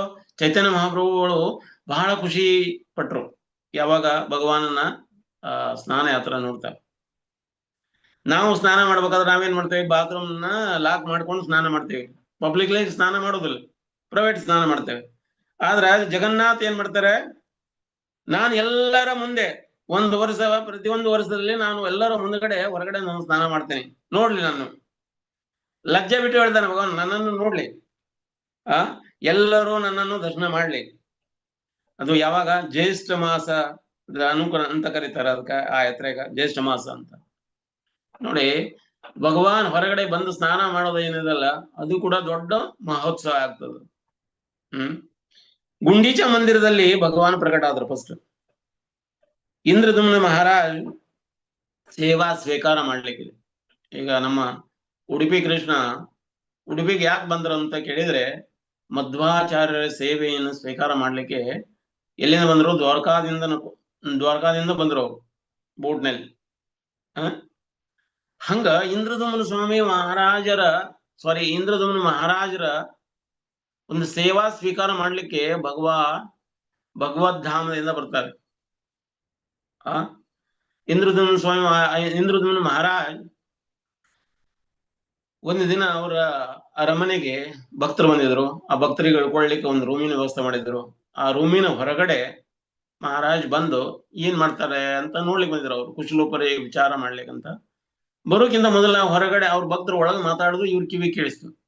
ಏನ್ ಕೇಳಿಸ್ತಂದ್ರೆ, ಒಬ್ಬ ಭಕ್ತರು ಹೇಳ್ತಾ ಇದಾರೆ ಇನ್ನೊಬ್ಬ ಭಕ್ತರಿಗೆ, ನಾನು ಇವತ್ತು ಈ ಚರ್ಮ ಚಕ್ಷುವಿನ ಮೂಲಕ, ಅಂದ್ರ ಈ ಕಣ್ಣಿನ ಮೂಲಕ, ಈ ಶರೀರದ ಕಣ್ಣಿನ ಮೂಲಕ ನಾನು ಭಗವಾನನನ್ನು ನೋಡಿದೆ ಅಂತ, ಭಗವಾನನನ್ನ ದರ್ಶನ ಮಾಡಿದೆ ಅಂತ. ಇಂದ್ರದುಮ್ನ ಮಹಾರಾಜರ ಕಿವಿಯಲ್ಲಿ ಅದು ಶಬ್ದ ಬಿತ್ತು. ಇವರಲ್ಲಿ ಒಂದು ಲೌಲ್ಯ, ನಾನು ನೋಡ್ಬೇಕಲ್ಲ, ನಾನು ಭಗವಾನನ ದರ್ಶನ ಮಾಡ್ಬೇಕಲ್ಲ ಅನ್ನುವಂಥದ್ದು ಅವ್ರ ಹೃದಯದಲ್ಲಿ ಅಚ್ಚಾಗ್ತವೆ. ಅದಕ್ಕ ಎಲ್ಲಿ ನೋಡ್ಲಿಕ್ಕೆ ಆಗ್ತತಿ ಅಂತ ಅದಕ್ಕೆ ಅವರು ಮಂತ್ರಿಗಳನ್ನ ಕರೆದು ಭಗವಾನ್ ಎಲ್ಲಿದ್ದಾರೆ ಅಂತ, ನಾವು ಚರ್ಮ ಚಕ್ಷು ಮೂಲಕ ನೋಡ್ಲಿಕ್ಕೆ ಆಗುವಂಥದ್ದು ಭಗವಾನ್ ಎಲ್ಲಿದ್ದಾರೆ ಹುಡುಕ್ರಿ ಅಂತ. ಅದಕ್ಕ ವಿದ್ಯಾಪತಿ ಅನ್ನುವಂತ ಅವರ ಮಂತ್ರಿಯನ್ನ ಬೇರೆ ಬೇರೆ ಸ್ಥಳಗಳಿಗೆ ಕಳಿಸಿಕೊಟ್ರು, ನೀವು ಹುಡುಕು ಅಂತ. ಅವ್ರು ಹೋದ್ರು, ಹುಡುಕ್ತಾ ಹೋದ್ರು. ಇವ್ರು ಇದ್ದದ್ದು ಎಲ್ಲಿ ಅಂದ್ರೆ ಅವಂತಿ ಅಂದ್ರೆ ಇವಾಗಿನ ಅದೇ ಯಾವ್ದೇ ಇರ್ಬೋದು, ಅವಂತಿ, ಉಜ್ಜಯಿನಿ, ಐ ಥಿಂಕ್ ಇವಾಗಿನ ಉಜ್ಜಯಿನಿಗೆ ಅವಂತಿ ಅಂತ ಕರೀತಾರೆ ಕಾಣ್ತಾರೆ. ಅವಂತಿಯ ರಾಜ ಅವರು. ಅವಂತಿಯಿಂದ ಅವ್ರು ನಡ್ಕೊಂತ ಉತ್ಕಲಕ್ಕೆ ಹೋದ್ರು. ಉತ್ಕಲ ಅಂದ್ರೆ ಈಗಿನ ಒಡಿಶಾ. ಆ ಒಡಿಶಾದಲ್ಲಿ ಭಗವಾನ್ ನೀಲ ಮಾಧವ ಇದಾರೆ ಅಂತ ಕೇಳಿದ್ರು. ಅದು ಶಬರ ಅಂದ್ರೆ ಅರಣ್ಯದೊಳಗ ಶಬರ ಕುಲದವರು ಪೂಜಿಸುವಂತ ನೀಲ ಮಾಧವನ ಮೂರ್ತಿ ಇದೆ ಅಂತ ಗೊತ್ತಾಯ್ತು. ಸಂಭವ ಹೆಂಗೋ ಮಾಡಿ ಅವರು ಹೋದ್ರು. ಇಲ್ಲಿ ಹೋದ್ರೆ ಇನ್ನ ಇವ್ರೇನಂತಿ ನೀಲ ಮಾಧವನ್ ನನಗೆ ತೋರ್ಸ್ಲಿಕ್ಕಿಲ್ಲ ಅಂತ ಹೇಳ್ಬಿಟ್ಟು ಅವ್ರೇನ್ ಮಾಡಿದ್ರು, ವಿಶ್ವವಸು ಅಂತ ಆ ಶಬರ ಕುಲದ ನಾಯಕ ಏನಿದ್ನಲ್ಲ, ನಾಯಕನ ಮಗಳ ಜೊತೆಗೆ ಇವರು ಪ್ರೇಮ ಮಾಡ್ತಾ ಇದ್ರು. ಆಮೇಲೆ ಅವ್ರ ನಂತರ ಅವಳನ್ನ ಮದುವೆ ಆಗ್ತಾಳೆ. ಮದುವೆ ಆದ್ಮೇಲೆ ಆ ಮದುವೆ ಮೂಲಕ ಅವಳ ಹೆಂಡತಿ ಕೇಳ್ತಾಳೆ, ನಾನು ನೀಲ ಮಾಧವನ್ ನೋಡ್ಬೇಕು ಅಂತ. ಅದೊಂದು ಸಾಧ್ಯ ಇಲ್ಲ. ಅಲ್ಲ, ನನ್ನ ಹೆಂಡತಿ ಆದ್ರೂ ಕೂಡ ನಾನು ನೀಲ ಮಾಧವನ್ ತೋರ್ಸ್ಲಿಕ್ಕೆ ಇದಾಗೋದಿಲ್ಲ, ಇಲ್ಲ ನಮ್ಮ ಅಪ್ಪಂದು ಒಂದು. ಹಿಂಗ ಅವರು ಹೆಂಡತಿಯ ಮೂಲಕ ಆ ನೀಲ ಮಾಧವನ್ನ ಕಂಡ್ರು. ಅದು ಮುಂದೆ ದೊಡ್ಡ ಸ್ಟೋರಿ ಅದ. ಆ ಕಥೆಯನ್ನ ನಾವು ಸಣ್ಣದಾಗಿ ಹೇಳ್ತಾ ಹೋಗುವ. ಆ ನೀಲ ಮಾಧವನ್ನ ನೋಡಿದ್ರು. ಆ ನೀಲ ಮಾಧವನ ಹಾರವನ್ನ ಕೊರಳಲ್ಲಿ ಹಾಕೊಂಡ್ರು. ಅಂದ್ರೆ ಅಲ್ಲಿ ಸಿಕ್ಕಿರುವಂತ ಹಾರವನ್ನ ತಗೊಂಡು ವಾಪಸ್ ಅವರು ಎಲ್ಲಿ ಬಂದ್ರು? ಆ ಹೆಂಡತಿ ಬಿಟ್ರು, ಎಲ್ಲ ಬಿಟ್ರು. ವಾಪಸ್ ಅವರು ಅವಂತಿಗೆ ಬಂದ್ರು. ರಾಜ ಹೇಳಿ ಕಳಿಸಿದ್ನಲ್ಲ ಅಲ್ಲಿಗೆ ಬಂದ್ರು. ಅವಂತಿಗೆ ಬಂದ್ರು. ಅವಂತಿಯಲ್ಲಿ ಇಂದ್ರದಮ್ನ ಮಹಾರಾಜರಿಗೆ ಹೇಳಿದ್ರು, ನೀ ಹೋಗಿ ನೋಡಿದೇನೋ? ಹೌದು, ನಾನು ನೋಡಿದೆ. ಇದು ಸ್ವತಃ ಅವರ ಕೊರಳಲ್ಲಿರುವಂತ ಹಾರವನ್ನು ನಾನು ತಂದಿದ್ದೇನೆ ಅಂತ ರಾಜನಿಗೆ ತೋರಿಸ್ತಾರ. ರಾಜ ಆ ಹಾರದ ಖುಷ್ಬು, ಆ ಪರಿಮಳವನ್ನ ತಗೊಳ್ತಾರೆ, ಅದಕ್ಕೆ ನಮಸ್ಕಾರ ಮಾಡ್ತಾರೆ. ಅವರಲ್ಲಿ ಇಷ್ಟೊಂದು ಇದಾಗ್ತದೆ, ನಡಿ ಇವಾಗ ನಾ ಹೋಗೋಣ ಅಂತ ಹೊರಟು ಹೇಗ್ ನಿಂತಿರ್ತಾರೆ ಅದೇ ಸ್ಥಿತಿ ಒಳಗೆ ಹೋಗ್ಲಿಕ್ಕೆ ತಯಾರಾಗಿ ಬಿಡ್ತಾರೆ. ಅವ್ರು ಹೋಗ್ತಾ ಇರ್ಬೇಕಾದ್ರೆ, ರಾಜ ಹೋಗ್ತಾ ಇರ್ಬೇಕಾದ್ರೆ ರಾಣಿಯರೆಲ್ಲ ರೆಡಿ ಆಗ್ತಾರೆ, ಮಂತ್ರಿಗಳು, ಸೇನಾಧಿಪತಿಗಳು, ಸೈನಿಕರು, ಪುರದ ಜನರು ಎಲ್ಲರೂ ಒಟ್ಟಿಗೆ ಹೋಗ್ಲಿಕ್ಕತ್ತಾರೆ. ನಾವು ಬರ್ತೇವೆ, ನಾವು ನೋಡ್ತೇವೆ ಅಂತ. ಇವರು ಆಕ್ಚುಲಿ ವಿಶ್ವವಸು ಏನ್ ಒಂದು ಕಂಡೀಷನ್ ಮಾಡಿ ಅವನ್ನ ದರ್ಶನ ಮಾಡ್ಲಿಕ್ಕೆ ಕರ್ಕೊಂಡು ಹೋಗಿರ್ತಾರೆ. ಅಂದ್ರೆ ವಿದ್ಯಾಪತಿನ ಅವ್ರಿಗೆ ಕಣ್ಣಿಗೆ ಬಟ್ಟೆ ಕಟ್ಕೊಂಡು ಹೋಗ್ತಾರೆ. ಅಂದ್ರೆ ಈ ನೋಡಿದ ಜಾಗನ ಒಳ್ಳೆ ನಮ್ಗ ಇವ ಇಲ್ಲೇ ಇದೆ ಅಂತ ಗೊತ್ತಾಗಬಾರ್ದು ಅನ್ನೋದಕ್ಕ ಬಟ್ಟೆ ಕಟ್ಟಿಕೊಂಡು ಆ ಬೋಟ್ ನದಿ ದಾಟಿ ಆ ಕಡೆಗೆ ಹೋಗಿ ಅಲ್ಲಿಂದ ಗುಡದಲ್ಲಿ ಪರ್ವತದಲ್ಲಿ ಒಂದು ಗುಹೆಯಲ್ಲಿ ಆ ಭಗವಾನ್ ಇರ್ತಾರೆ. ಆ ರೀತಿ ಬಟ್ಟೆ ಕಟ್ಕೊಂಡು ಹೋಗಿರ್ತಾರೆ ಅವರು. ಇವ್ರು ಹೋಗ್ಬೇಕಾದ್ರೆ ಒಂದು ಪ್ಲಾನಿಂಗ್ ಮಾಡ್ಕೊಂಡಿರ್ತಾನೆ ವಿದ್ಯಾಪತಿ. ಏನ್ ಮಾಡ್ತಾನಂದ್ರೆ ಒಂದಿಷ್ಟು ಸಾಸಿವೆ ಕಾಳು ತಗೊಂಡು ಹೋಗಿರ್ತಾನೆ. ನಾವು ಸಾಸಿವೆ ಕಾಳು ಬಟ್ಟೆಯಲ್ಲಿ ಕಟ್ಕೊಂಡು ಅದಕ್ಕೊಂದು ಸಣ್ಣ ಒಂದು ಹೋಲ್ ಆಗಿರ್ತಾನೆ. ಆ ಸಾಸಿವೆ ಕಾಳು ಹೋಗ್ತಾ ಇರ್ಬೇಕಾದ್ರೆ ಇವ್ ಹೆಂಗ್ ನಡೆದು ಹೋಗ್ತಾನೆ, ಅವ್ ಸಾಸಿವೆ ಕಾಳು ಒಂದೊಂದು ಬಿದ್ಕೊಂತ ಹೋಗ್ತಾವ ದಾರಿ ಗುಂಟ. ಹಿಂಗ್ ದಾರಿ ಗುಂಟ ಬಿದ್ಕೊಂತ ಹೋದಂಗಿಲ್ಲ ಹೋಗಿ ವಾಪಸ್ ಮತ್ತೆ ಇವ್ರು ಯಾರು ಮತ್ತೆ ದರ್ಶನ ಮಾಡಿ ಇವ್ರ ಕಣ್ಣಿಗೆ ಬಟ್ಟೆ ಕಟ್ಕೊಂಡು ವಾಪಸ್ ಬಂದು ಬಿಡ್ತಾರೆ. ಈಗ ಹೆಂಗಂದ್ರೆ ಅವರು ಯಾವ್ದಾರು ಡಕಾಯಿತರು ತಮ್ಮ ಏರಿಯಾ ಮತ್ತವ್ರಿಗೆ ಗೊತ್ತಾಗಬಾರ್ದು ಅನ್ನೋದಕ್ಕ ಏನ್ ಇನ್ನೊಬ್ಬರನ್ನ ಆ ಸ್ಥಳಕ್ಕೆ ಕರ್ಕೊಂಡು ಹೋಗ್ಬೇಕಾದ್ರೆ ಬಟ್ಟೆ ಕಟ್ಕೊಂಡು ಹೋಗೋದು. ಆಮೇಲೆ ಅದನ್ನ ಅವ್ರಿಗೆಲ್ಲ ಅದ್ರೆಲ್ಲ ತೋರಿಸಿ ಆದ್ಮೇಲೆ ಮತ್ತೆ ಬಟ್ಟೆ ಕಟ್ಕೊಂಡ್ ಬಂದು ವಾಪಸ್ ಬಿಡ್ತಾರೆ. ಹಂಗ ಇವರಿಗೆ ಬಟ್ಟೆ ಕಟ್ಕೊಂಡು ಹೋಗಿದ್ರು. ಆ ಬಟ್ಟೆ ಕಟ್ಕೊಂಡು ಹೋದಾಗ ಇವರೆಲ್ಲ ಸಾಸಿವೆ ಕಾಳು ಬೀಳಿಸ್ತಾ ಹೋದ್ರು. ವಾಪಸ್ ಅವ್ರ ಬಟ್ಟೆ ಕಟ್ಕೊಂಡು ವಾಪಸ್ ಬಂದ್ರು. ಬಂದಾದ್ಮೇಲೆ ಇವ್ರು ವಾಪಸ್ ಅವಂತಿಗೆ ಬಂದಿದಾರ. ರಾಜನಿಗೆ ಎಲ್ಲ ನಡೆದಿದೆ. ಈಗ ರಾಜ ಎಲ್ಲ ತಯಾರಾಗಿ ರಾಣಿಯರು, ಮಂತ್ರಿಗಳು, ಸೇನಾಧಿಪತಿಗಳು, ಪುರಜನರು, ಭಕ್ತರು ಎಲ್ಲರೂ ಒಟ್ಟಿಗೆ ಹೋಗ್ತಾ ಇದಾರೆ. ಹೆಂಗ್ ಹೋಗೋದು, ಎಲ್ಲಿದೆ ಅಂತ ನಿನ್ ಕಣ್ಣಿಗೆ ಬಟ್ಟೆ ಕಟ್ಕೊಂಡು ಹೋಗಿದ್ಯಾ ಅಂತ ಹೇಳ್ತಿದೀಯಾ, ನಿನಗ ರಸ್ತೆ ಹೆಂಗ್ ಗೊತ್ತಾಗ್ತದೋ ಅಂತ ನಾ ಒಂದು ಐಡಿಯಾ ಮಾಡಿದ್ದೇನೆ. ಐಡಿಯಾ ಹಿಂಗಿಂಗ್ ಮಾಡಿದ್ದೇನೆ. ನಾ ಸಾಸಿವೆ ಕಾಳು ಉದುರಿಸ್ತಾ ಬಂದಿದ್ದೇನೆ. ಈಗ ನಾವು ಹೋಗಿ ವಾಪಸ್ ಬರ್ಬೇಕಾದ್ರೆ ಆಲ್ರೆಡಿ 3 ತಿಂಗಳ 4 ತಿಂಗಳ ಆಗಿರ್ಬೋದು. ಆ ಸಾಸಿವೆ ಕಾಳು ಆಗ್ಲೇ ಹುಟ್ಟಿ ಬೆಳೆದಿರ್ಬೋದು. ಈಗ ಹುಟ್ಟಿ ಎತ್ತರ ಆಗಿದೆ, ಹೂ ಬಿಟ್ಟಿರ್ಬೋದು. ಆ ಹೂ ಬಿಟ್ಟಿರೋದ್ರಿಂದ ಆ ದಾರಿ ಎಲ್ಲೆಲ್ಲಿದೆ ಅಂದ್ರೆ ಆ ಸಾಸಿವೆ ಕಾಳಿನ ಗಿಡ ಎಲ್ಲೆಲ್ಲಿದೆ ಅಲ್ಲೆಲ್ಲಿ ಅದ ದಾರಿ ಅನ್ಕೊಂತ ಹೋದ್ರೆ ನಾವು ಆ ನೀಲ ಮಾಧವನ ಒಂದು ಭವ್ಯ ಸ್ಥಾನಕ್ಕೆ ನಾವು ಹೋಗ್ಲಿಕ್ಕಾಗ್ತದೆ ಅಂತ. ಆ ಮಂತ್ರಿಗಳ ಒಂದು ಜ್ಞಾನಕ್ಕ ಮಹಾರಾಜ ಮರಗ ಹೋಗ್ತಾನ. ಅಡ್ಡಿ ಇಲ್ಲ, ನಡಿ ಹೋಗುವ ಅಂತ. ಅವ್ರು ಅದೇ ರೀತಿ ರಸ್ತೆ ಹಿಡ್ಕೊಂಡು ಹೋಗ್ತಾರೆ. ಎಲ್ಲೆಲ್ಲಿ ಸಾಸಿವೆ ಬೀಜ ಹುಟ್ಟಿ ಬೆಳೆದಾಗ್ಲೇ ಹೂವಾಗಿರ್ತದ, ಹಳದಿ ಹೂವು ನಡೆಸ್ತಿರ್ತದ. ಎಲ್ಲೆಲ್ಲ ಹೇಗೆ ಬೆಳೆದಿದೆ ಆ ರಸ್ತಾ ಸಾಸಿವೆ ಗಿಡದ ಹೂಗಳನ್ನು ನೋಡ್ತಾ ನದಿ ದಾಟಿ ಮತ್ತೆ ಆ ನದಿಯಿಂದ ದಾಟಿದ ಮೇಲೆ ಅಲ್ಲಿ ಎಲ್ಲಿ ಬೆಳೆದಿದೆ ಅಲ್ಲಿ ಹೋಗ್ತಾ ಅವ್ರು ಎಲ್ಲಿ ಮುಟ್ತಾರೆ, ಹೋಗಿ ನೀಲಮಾಧವನ ಸನ್ನಿಧಿಗೆ ಹೋಗ್ತಾರೆ. ಅಲ್ಲಿ ನೀಲಮಾಧವ ಇರೋದೇ ಇಲ್ಲ. ನೀಲಮಾಧವ ಅದೃಶ್ಯ ಆಗ್ಬಿಟ್ಟಿರ್ತಾರೆ, ಅಪ್ರಕಟಿತ ಆಗಿರ್ತಾರೆ. ಅವ್ರಿಗೆ ಬಹಳ ದುಃಖ ಆಗ್ತದೆ. ಅಯ್ಯೋ ವಿದ್ಯಾಪತಿ, ನೀನೇನೋ ಭಾಗ್ಯವಾನದಿ, ಭಗವಾನನ ದರ್ಶನ ಸಿಕ್ಕಿದೆ.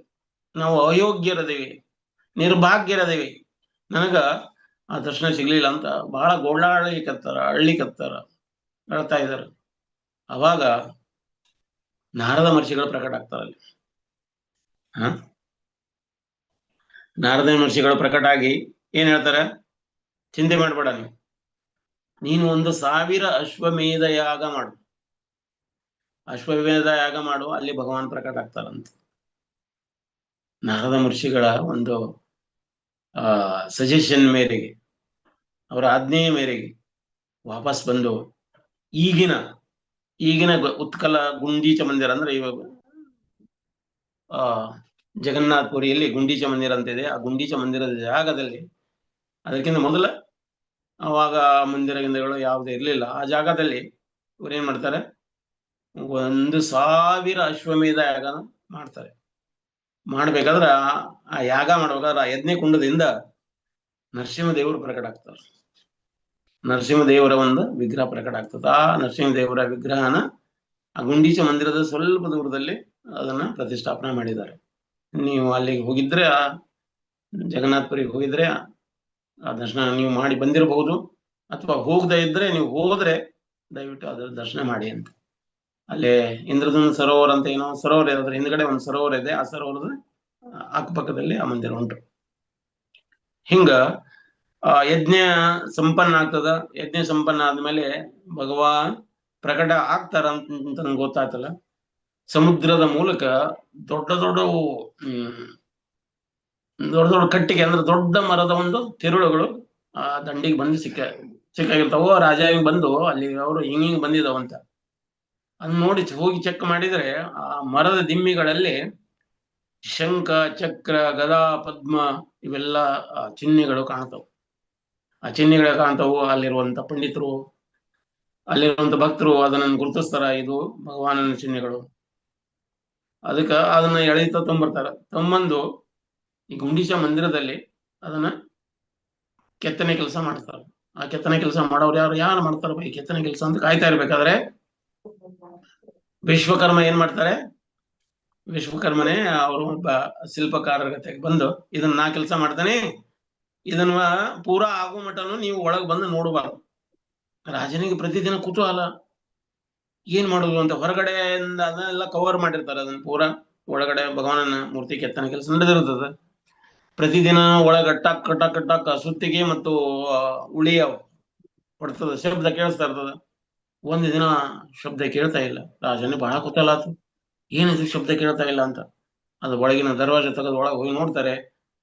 ಆ ಮೂರ್ತಿಗಳಿಗೆ ಕೈಗಳು ಇಷ್ಟ ಅದಾವೋ, ಕಾಲೇ ಇಲ್ಲ, ತಲೆ ಒಂದ್ ನಮೂನೆ ಚಪ್ಪಡಿಗತೆಯಾಗಿದೆ, ಹೀಗೆ ಕಣ್ಣುಗಳು ದೊಡ್ಡ ದೊಡ್ಡ ಅದಾವು, ಮೂಗಿ ಸರಿಯಾಗಿಲ್ಲ. ಈ ರೀತಿ ಪರಮಾತ್ಮನ ರೂಪ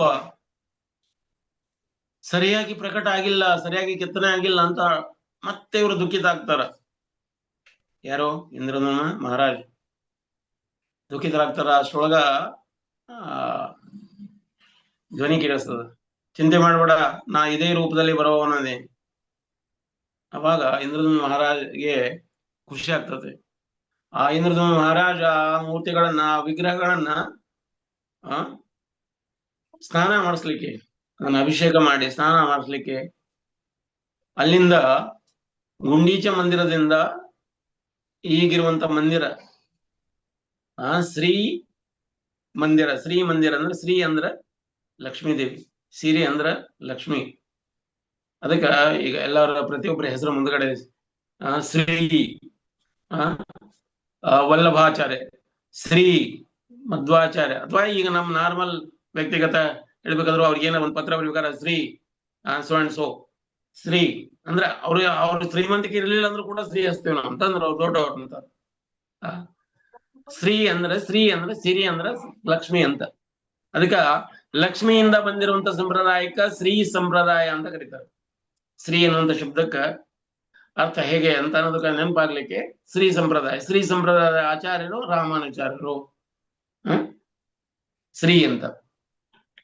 ಹಿಂಗ ಆ ಶ್ರೀ ಮಂದಿರಕ್ಕ, ಗುಂಡೀಚ ಮಂದಿರದಿಂದ ಶ್ರೀ ಮಂದಿರಕ್ಕ ಭಗವಾನನ ಮೂರ್ತಿಗಳನ್ನ ತಮ್ಮಂದು ಅಲ್ಲಿ ಬ್ರಹ್ಮದೇವ ಅಂದ್ರ ಸ್ವತಃ ಬ್ರಹ್ಮ ಅಭಿಷೇಕ ಮಾಡ್ತಾರೆ.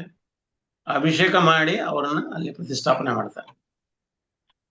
ಆ ಪ್ರತಿಷ್ಠಾಪನೆ ಆದ್ಮೇಲೆ, ಪ್ರತಿಷ್ಠಾಪನೆ ಅಂದ್ರೆ ಈಗ ಇಂದ್ರನ ಮಹಾರಾಜ್ ಆಲ್ರೆಡಿ ಆ ಮಂದಿರನ ಕಟ್ಟಿಬಿಟ್ಟಿರ್ತಾರೆ, ಆ ಮಂದಿರದಲ್ಲಿ ಪ್ರತಿಷ್ಠಾಪನೆ ಆಗ್ತದೆ. ಹಿಂಗ ಜಗನ್ನಾಥ ಪ್ರಕಟಗೊಳ್ತಾರೆ. ಈ ಪ್ರಕಟಗೊಂಡಾಗ ಇಂದ್ರನ ಮಹಾರಾಜರ ಸೇವೆಯನ್ನು ನೋಡಿ ಸ್ವತಃ ಜಗನ್ನಾಥ್ ಬಹಳ ಖುಷಿ ಆಗ್ತಾರೆ. ಖುಷಿಯಾಗಿ ಜಗನ್ನಾಥ ಹೇಳ್ತಾರೆ ಇಂದ್ರನ ಮಹಾರಾಜರಿಗೆ, ಮಹಾರಾಜ್ ಹೇಳ್ತಾರೆ, ನಿನಗೇನು ಬೇಕು ಕೇಳು, ನಾನು ನಿನ್ನ ಸೇವೆಯಿಂದ ಬಹಳ ಖುಷಿಯಾಗಿದ್ದೇನೆ, ನಿನಗೆ ಯಾವ ವರ ಬೇಕು ಕೇಳು ಅಂತ. ಯಾವ ವರ ಬೇಕು ಅಂತ ಕೇಳು. ಅದಕ್ಕ ಇಂದ್ರನ ಮಹಾರಾಜ್ ಹೇಳ್ತಾರೆ, ನನಗೆ ಯಾವುದೂ ಬೇಡ. ಅವ್ರಿಗೆ ನೆನಪಾಗ್ತದೆ ಪ್ರಹ್ಲಾದ ಮಹಾರಾಜರಿಗೆ ನರಸಿಂಹದೇವ ಪ್ರಕಟ ಆದಾಗ,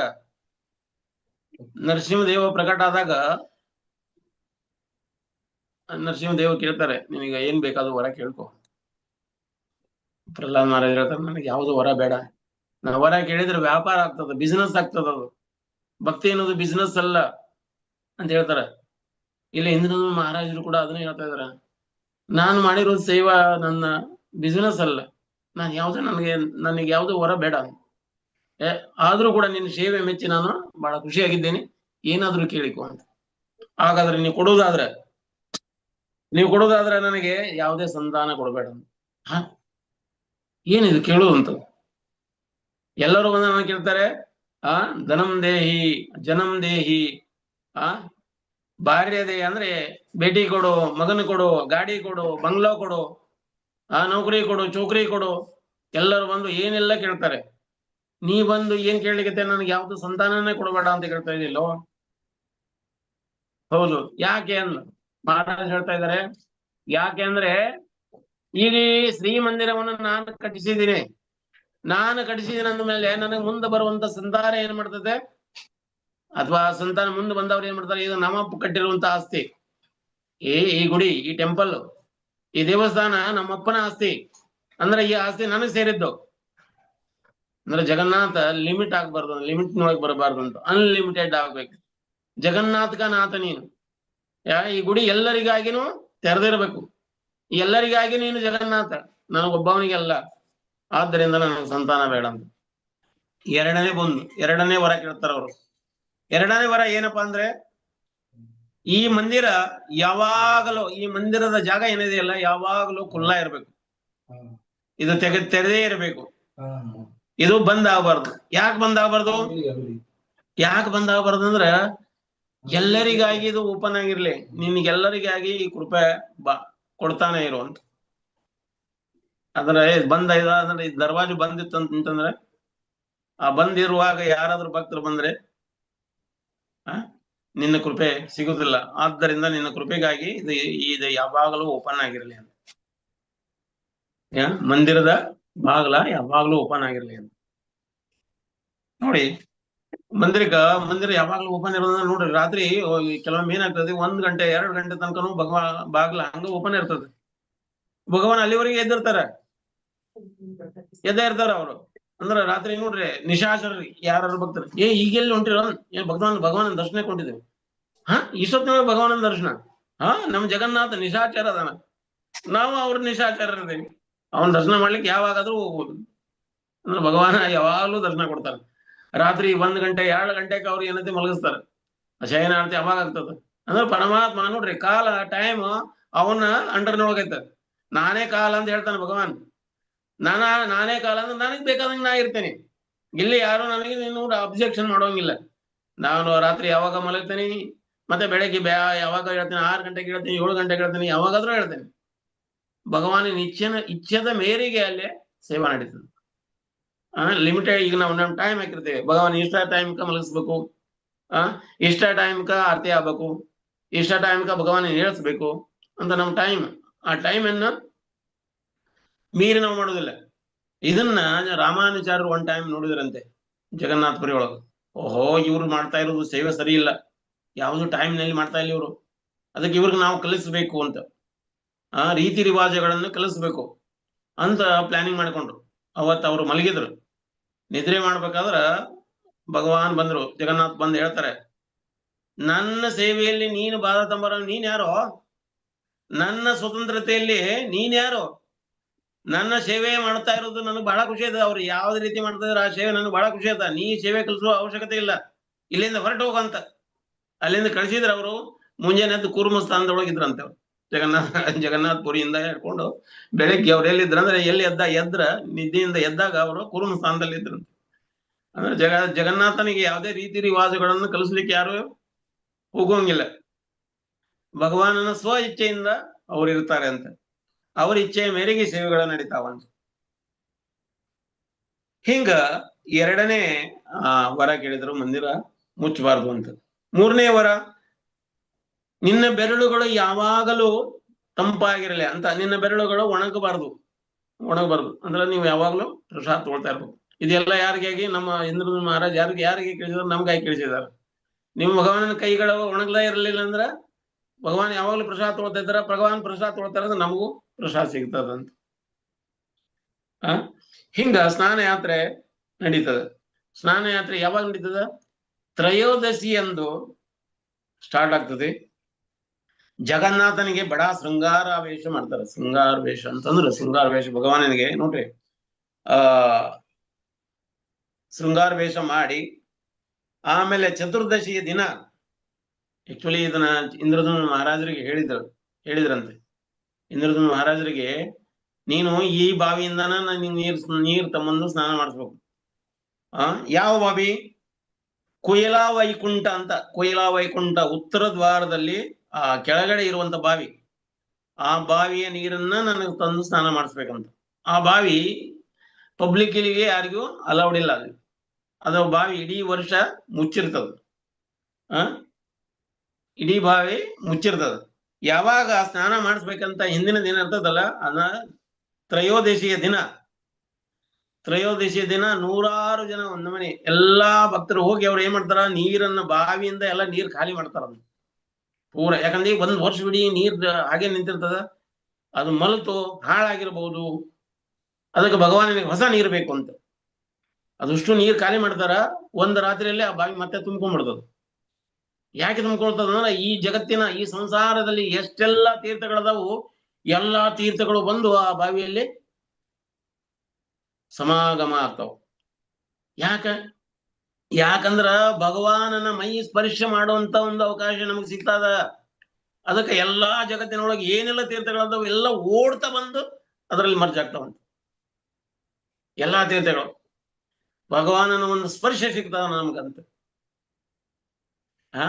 ಭಗವಾನನ ಒಂದು ಶರೀರ ಸ್ಪರ್ಶ ಮಾಡ್ಲಿಕ್ಕೆ ಅವಕಾಶ ಸಿಗ್ತದ ಅಂತ ಕಾಯ್ತಾ ಇರ್ತಾವಂತ ತೀರ್ಥಗಳು. ಆ ಅವಕಾಶಕ್ಕಾಗಿ ಎಷ್ಟೋ ವರ್ಷಗಳಿಂದ ಕಾಯ್ತಾ ಇರ್ತಾವಂತ. ಅದು ಒಂದ್ ರಾತ್ರಿಲಿ ತುಂಬ್ಕೊಂಡ್ಬಿಡ್ತದ. ಆಮೇಲೆ ತುಂಬ್ಕೊಂಡ್ಮೇಲೆ ಆ ಬಾವಿಯ ಪಕ್ಕಕ್ಕ ಒಂದು ಶೀತಲಾ ಮಾತಾ ಗುಡಿ ಅಂತ ಇದೆ. ಆ ಶೀತಲಾ ಮಾತಾ ಗುಡಿಗೆ ಹೋಗಿ ಪೂಜಾ ಮಾಡ್ತಾರೆ. ಪೂಜಾ ಮಾಡಿ ನಾವು ಈ ರೀತಿ ಭಗವಾನನಿಗೆ ಸ್ನಾನ ಮಾಡ್ತಾ ಬರ್ತೀವಿ, ದಯವಿಟ್ಟು ನೀನು ಕೃಪಾ ಮಾಡುವಂತ. ಈ ಬ್ರಾಸ್ ಅಂದ್ರೆ ಹಿತ್ತಾಳೆ ಅಂತ ಆಗ್ತದೆ. ಈ ಬ್ರಾಸ್ನಿಂದ ಮಾಡಿರುವಂತ ಕೊಡಗಳು ಅಥವಾ ಬಿಂದಿಗೆಗಳಲ್ಲಿ, ಬಿಂದಿಗೆ ಅಂದ್ರೆ ಮಣ್ಣಿನ ಬಿಂದಿಗೆಗಳ ಮಾಡಿರುವಂತ ದೊಡ್ಡ ದೊಡ್ಡ ಕೊಡಗಳಲ್ಲಿ, ಆ ಕೊಡಗದಲ್ಲಿ ಒಂದು ಕೊಡಗಳು ಎಷ್ಟಪ್ಪ ಅಂದ್ರೆ 108 ಕೊಡಗಳು. ಕೊಡ ಅಥವಾ ಬಿಂದಿಗೆ ಅಂತ ಹೇಳ್ಬೋದು. ಕೊಡ ಅಂದ್ರೆ ಕೆಲವರಿಗೆ ಅರ್ಥ ಆಗ್ತದೋ ಇಲ್ಲ, ಬಿಂದಿಗೆ ಅಂತ ಹೇಳ್ಬೋದು.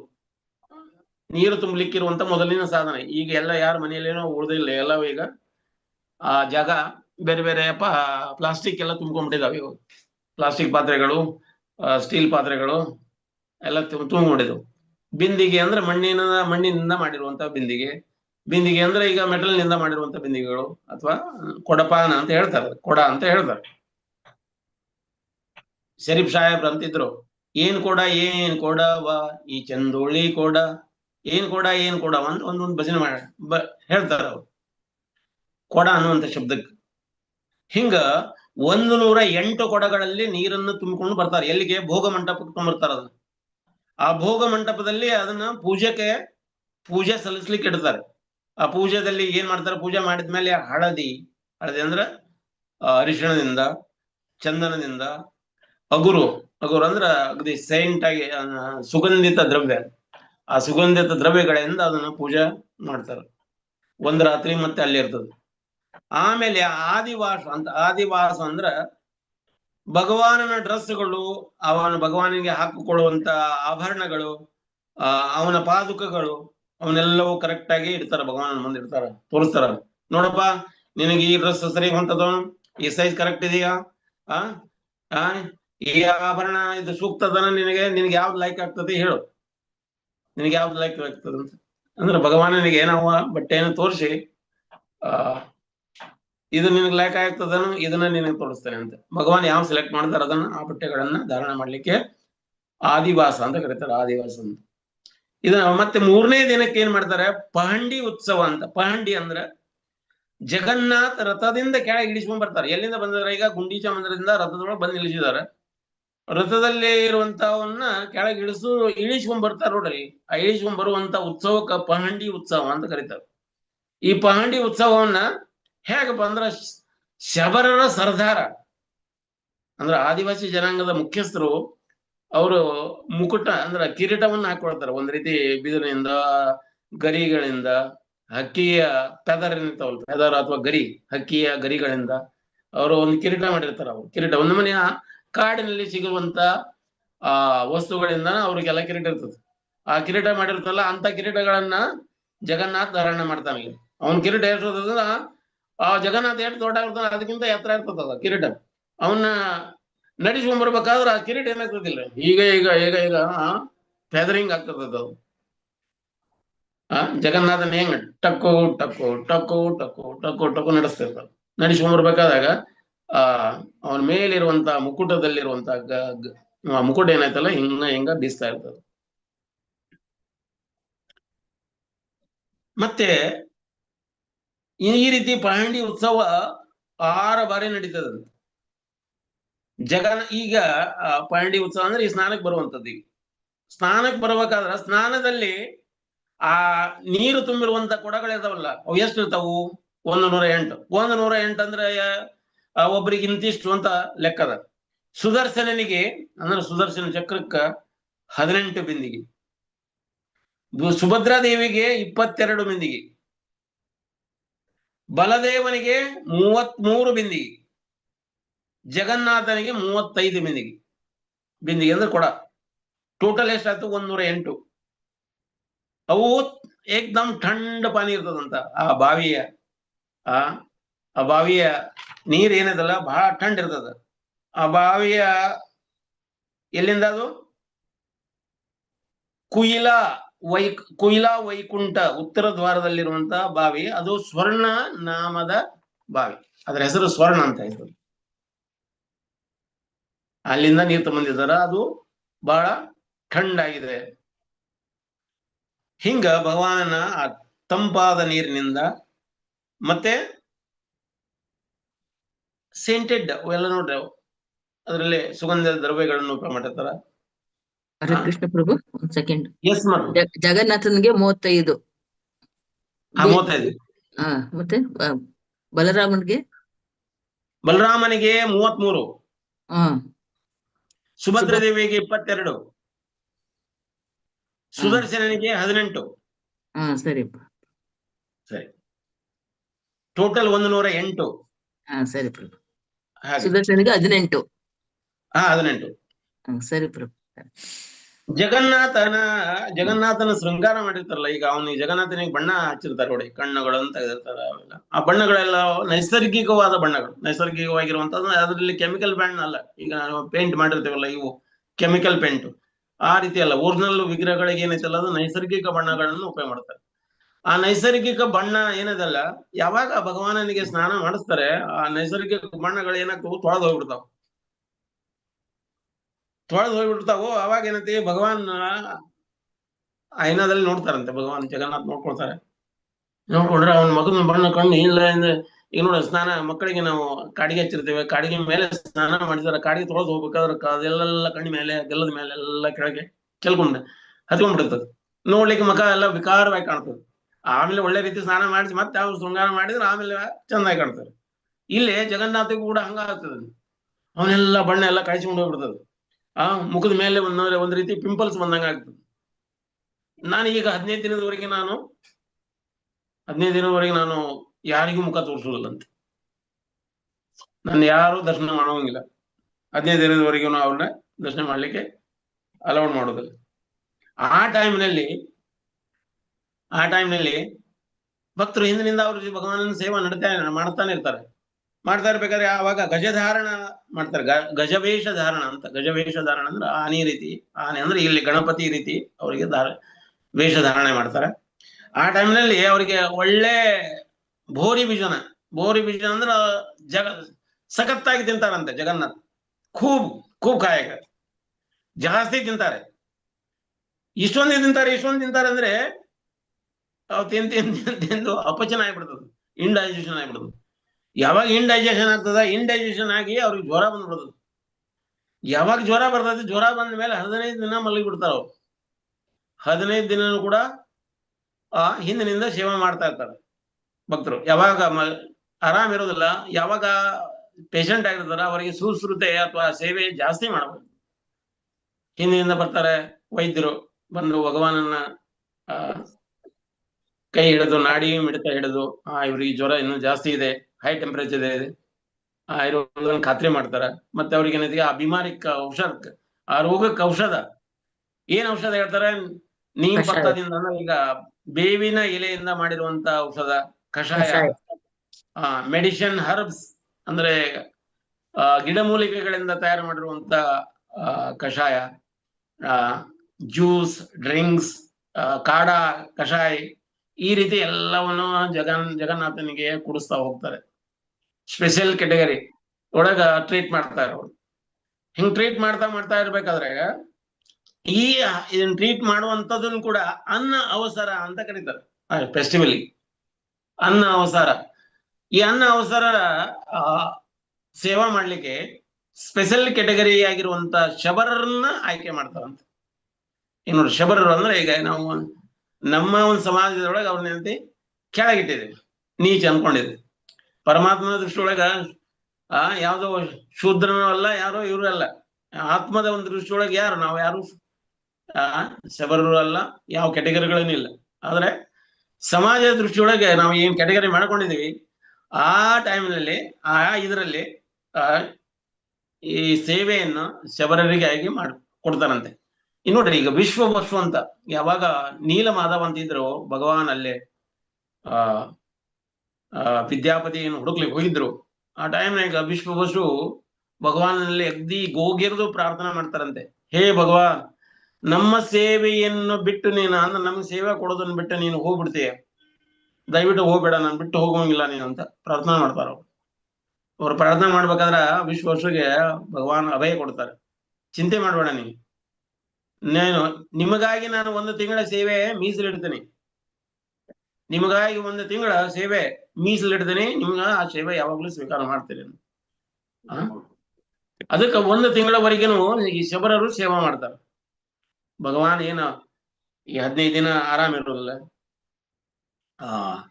15 ದಿನದೊಳಗ ಸುಶ್ರುತ ಕ್ರಿಯೆಗಳನ್ನೆಲ್ಲ ಯಾರು ಮಾಡ್ತಾರೆ? ಶಬರನ್ ಮಾಡ್ತಾರೆ. ಯಾಕೆ ಇದನ್ನ ಇವ್ರನ್ನ ಸೆಲೆಕ್ಟ್ ಮಾಡಿದ್ರು ಭಗವಾನ್ ಅಂತಂದ್ರೆ, ಇವರು ಬ್ರಾಹ್ಮಣರು ಏನಿರ್ತಲ್ಲ, ಹೊಟ್ಟೆ ದೊಡ್ಡ ಹೊಟ್ಟೆ ಡೋಳ್ ಹೊಟ್ಟೆಯವರು, ಅವರಲ್ಲಿ ಶಕ್ತಿ ಇರೋದಿಲ್ಲ.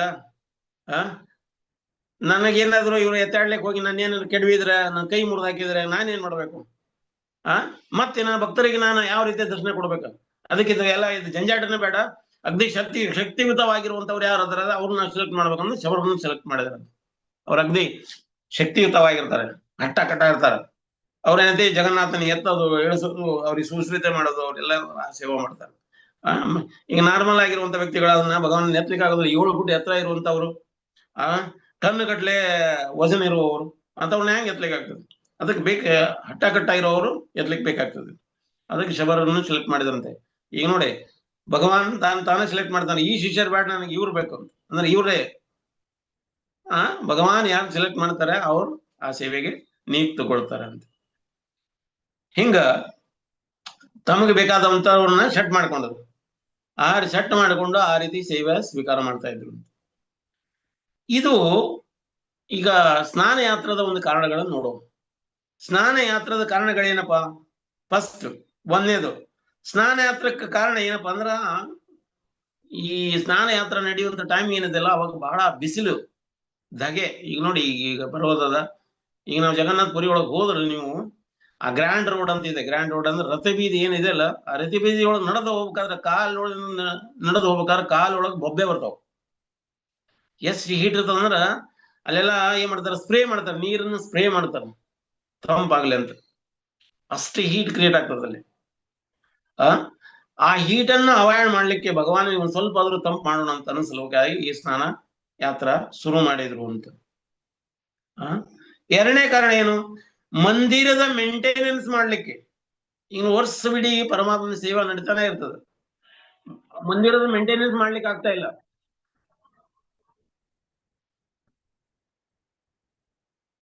ಮಂದಿರದ ಮೇಂಟೆನೆನ್ಸ್ ಮಾಡ್ಲಿಕ್ಕೆ ಟೈಮೇ ಸಿಗುದಿಲ್ಲ. ಆ ಟೈಮ್ ಸಿಗ್ಲಾರ್ದಕ್ಕ ಏನ್ ಮಾಡ್ತಿರು? ಈ 1 ತಿಂಗಳ ತನನು ಮಂದಿರದ ಮೇಂಟೆನೆನ್ಸ್ ಮಾಡ್ಲಿಕ್ಕೆ ಅವಕಾಶ ಸಿಗ್ತದೆ. ಅಲ್ಲೇ ಭಗವಾನ ಸೇವಾ ನಡೀತಾ ಇರ್ತದ, ಅದ್ರ ಜೊತೆಗೆ ಮಂದಿರದ ಬೇರೆ ಬೇರೆ ಕಡೆಗಳಿರುವಂತ ಗೋಡೆಗಳು ರಿಪೇರಿ ಮಾಡುವಂಥದ್ದು, ಅಥವಾ ಬೇರೆ ಹೊಸದು ಕಟ್ಟಡ ತಯಾರು ಮಾಡುವಂಥದ್ದು, ಅಥವಾ ಬಿದ್ದು ಹೋಗಿರುವಂತ ಪಾರ್ಟ್ ಅನ್ನ ರಿಪೇರಿ ಮಾಡುವಂಥದ್ದು, ಅಥವಾ ಇನ್ನಿತರೆ ಸೇವೆಗಳು. ಅಲ್ಲಿ ಎಲ್ಲಾದ್ರೂ ಕಲ್ಲುಗಳು ಹಾಳಾಗಿ ಹೋಗಿದಾವ, ಆ ಕಲ್ಲುಗಳನ್ನ ರಿಪ್ಲೇಸ್ ಮಾಡುವಂಥದ್ದು. ಈ ರೀತಿ ಕಿಚನ್ ರೂಮಿನ ಸೇವೆ ಮಾಡ್ಲಿಕ್ಕೆ ಎಷ್ಟೋ ವರ್ಷ ಎಲ್ಲಾ ಸೇವೆ ಮಾಡ್ತಾ ಬಂದಿದಾರ. ಕಿಚನ್ ಮಹಾ ಕ್ಲೀನಿಂಗ್ ಕೆಲಸ ಮಾಡುವಂಥದ್ದು, ಅದೆಲ್ಲ ಮಂದಿರದೊಳಗ ಪ್ರತಿನಿತ್ಯ ಮಾಡ್ಲಿಕ್ಕೆ ಆಗುದಿಲ್ಲ. ಪ್ರತಿನಿತ್ಯ ಮಾಡ್ಲಿಕ್ಕೆ ಆಗಲಾರ್ದು ಈ 1 ತಿಂಗಳದೊಳಗ ಇದು ಲಗಾತಾರ ಸೇವೆ ಮಾಡ್ತಾರೆ. ಬಿಡದ ರೀತಿ ಒಳಗೆ ಈ ರೀತಿ ಸೇವೆ ಮಾಡ್ತಾ ಹೋಗ್ತಾರೆ 1 ತಿಂಗಳ ತನಕ. ಅದು 2ನೇ ಕಾರಣ. ಹಿಂಗ ಇಲ್ಲಿ ಈ 3ನೇ ಕಾರಣ ಏನಪ್ಪ ಅಂದ್ರೆ, ಶಬರರಿಗೆ ಆ ಸೇವೆ 1 ತಿಂಗಳ ಆ ಸೇವೆ ಸಿಗ್ತದೆ ನಮ್ಗೆ. ಇನ್ನು ಇಂಟರ್ನಲ್ ಕಾರಣ, ಇದು ಬಾಹ್ಯ ಕಾರಣ, ಇವೇ ಅದು. ಇಂಟರ್ನಲ್ ಕಾರಣ ಅಂದ್ರೆ ಏನಪ್ಪಾ, ಅಂತರಂಗ ಅಂತರ್ಗಿಕ ಕಾರಣ ಏನಪ್ಪಾ ಅಂತಂದ್ರೆ, ಇಲ್ಲಿ ಶ್ರೀಮಂದಿರ ಇದು ಲಕ್ಷ್ಮೀ ಗ್ರಹ. ಶ್ರೀಮಂದಿರ ಅಂದ್ರೆ ನಾವು ಮೊದಲೇ ಹೇಳಿದ್ವಿ, ಶ್ರೀ ಅಂದ್ರೆ ಲಕ್ಷ್ಮಿ. ಲಕ್ಷ್ಮೀ ಗ್ರಹ, ಲಕ್ಷ್ಮಿ ಯಾರ ಮಗಳು? ಸಮುದ್ರ ದೇವನ ಮಗಳು. ಸಮುದ್ರ ದೇವನ ಮಗಳು ಅಗದಿ ಶ್ರೀಮಂತ ವ್ಯಕ್ತಿಯ ಮಗಳು, ಮತ್ತು ಈಕೆ ಶ್ರೀಮಂತಳು. ಐಶ್ವರ್ಯ ಅವಳ ಕೈಯಲ್ಲಿದೆ, ಅದಕ್ಕೆ ಧನಲಕ್ಷ್ಮಿ ಅಂತ ಕರೀತಾರೆ ಅವಳಿಗೆ. ಅದಕ್ಕೆ ಭಾಗ್ಯದ ಲಕ್ಷ್ಮಿ ಬಾರಮ್ಮ ಅಂತ ಪುರಂದರದಾಸರು ಭಜನೆಯಲ್ಲೇ ಹೇಳ್ತಾರೆ. ಮಜ್ಜಿಗೆಯೊಳಗಿನ ಬೆಣ್ಣೆಯಂತೆ ಭಾಗ್ಯದ ಲಕ್ಷ್ಮಿ ಬಾರಮ್ಮ. ಮಜ್ಜಿಗೆ ಬೆಣ್ಣೆ ಹೆಂಗ್ ಬರ್ತದ, ಕಡದಂಗಿಲ್ಲ ಹೆಂಗ್ ಬರ್ತದ, ಹಂಗ ಬಾರಮ್ಮ ಅಂತ ಅವ್ರು ಹೇಳುವ ಆರಾಧನಾ ದೃಷ್ಟಿ ಬೇರೆ ಅದ. ಲಕ್ಷ್ಮಿ ಐಶ್ವರ್ಯವಾಣಿ. ಶ್ರೀಮಂದಿರದೊಳಗ ಅಲ್ಲಿ ಪ್ರೈವೇಟ್ ಸಿಗುದಿಲ್ಲ, ಅಲ್ಲಿ ನೌಕರರು ಚಾಕರರು ಎಲ್ಲ, ಅದ್ರೊಳಗೆ ಅವ್ರಿಗೆ ಪ್ರೈವೇಟ್ ಅನ್ನೋದು ಸಿಗುದಿಲ್ಲ. ಯಾರಿಗೆ? ಜಗನ್ನಾಥನಿಗೆ. ಯಾವಾಗಲೂ ಪಂಡಾಗಳನ್ನು ನೋಡ್ತಾನೆ ಇರ್ತಾರೆ. ಇವ್ರಿಗೆ ಈ ಸೇವಾ ಮಾಡ್ಬೇಕು, ಇವ್ರಿಗೆ ಇದನ್ನ ಮಾಡ್ಬೇಕು. ಮತ್ತೆ ಲಕ್ಷ್ಮೀ ದೇವಿ ಆರ್ಡರ್, ಜಗನ್ನಾಥನಿಗೆ ಅದನ್ನ ಕೊಡಿ, ಬಟ್ಟೆ ಕೊಡಿ, ಅವ್ರಿಗೆ ಆ ಶೃಂಗಾರ ಮಾಡ್ರಿ, ಅವ್ರಿಗೆ ಈ ಭೋಗ ಕೊಡ್ರಿ. ಯಾವಾಗ್ಲೂ ಏನಿಲ್ಲ ಒಂದಿಲ್ಲ ಒಂದು ಏನಾದ್ರು ಹೇಳ್ತಾನೆ ಇರ್ತಾರೆ, ಏನಾದ್ರು ತಿನ್ನಿಸ್ತಾನೆ ಇರ್ತಾರೆ, ಏನಾದ್ರು ಕೊಡ್ತಾನೆ ಇರ್ತಾರೆ. ಏಕಾಂತ ಅನ್ನೋದು ಸಿಗುದಿಲ್ಲ ಅಂತ.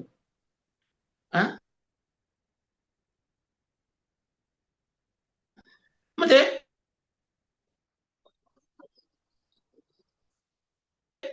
ಇದು ಲಕ್ಷ್ಮೀ ಗ್ರಹ ಅಂದ್ರೆ, ಮತ್ತೆ ಲಕ್ಷ್ಮೀ ಗ್ರಹ ಅಂದ್ರೆ, ಈಗ ನಾನು ಹೆಂಡತಿಯ ಅಪ್ಪನ ಮನೆಗೆ ಬಂದಿದ್ದೀನಿ, ಎಷ್ಟು ದಿನ ಇರೋದಿಲ್ಲ, ಸ್ವಲ್ಪ ದಿನದೊಳಗೆ ನಾವು ಹೊರಟು ಹೋಗ್ಬೇಕು, ಇಲ್ಲಾಂದ್ರೆ ಅದು ಮರ್ಯಾದೆ ಸಿಗುದಿಲ್ಲ ಅಂತ ಹಂಗೆ ಯೋಚನೆ ಮಾಡ್ತಾರೆ.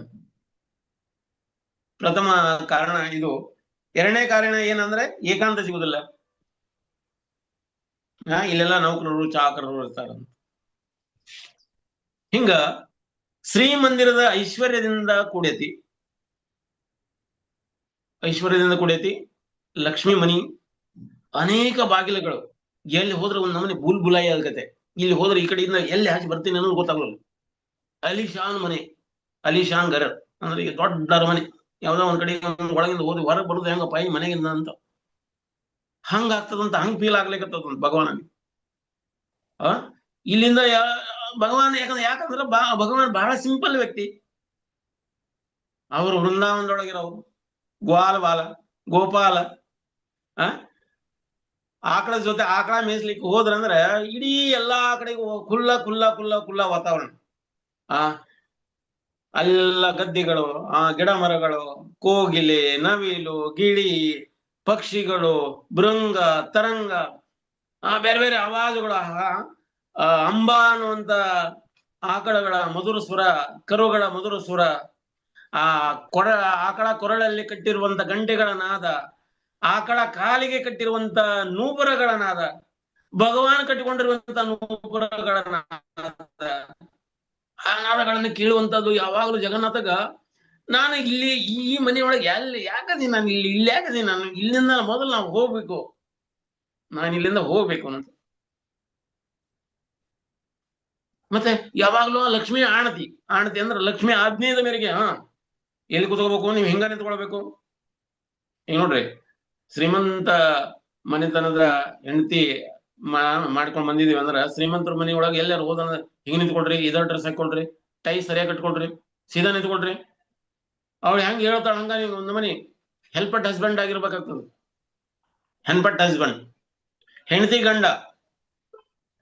ಹೆಂಡತಿ ಏನ್ ಹೇಳ್ತಾಳೆ ಅದನ್ನೇ ಆ ಆರ್ಡರ್ನ ಫಾಲೋ ಮಾಡ್ಬೇಕು. ಜಗನ್ನಾಥ್ ಅದೇ ರೀತಿ ಕೇಳ್ಕೊತಾ ಇರ್ಬೇಕಾಗ್ತದೆ. ಅದಕ್ಕೆ ಅವನಿಗೆ ಕೇಳಿಸಿಕೊಂಡು ಸಾಕಾಗ್ಬಿಡ್ತದಂತೆ. ಸಾಕಾಗಿ ನಾನು ವೃಂದಾವನಕ್ಕೆ ಹೋಗ್ಬೇಕು. ವೃಂದಾವನ ಯಾವುದು? ಈ ಗುಂಡೀಚ ಮಂದಿರ ಏನಿದಲ್ಲ, ಅದು ಗುಂಡೀಚ ಮಂದಿರ ಮತ್ತು ವೃಂದಾವನಕ್ಕ ಅಭಿನ್ನತಾ ಇಲ್ಲ.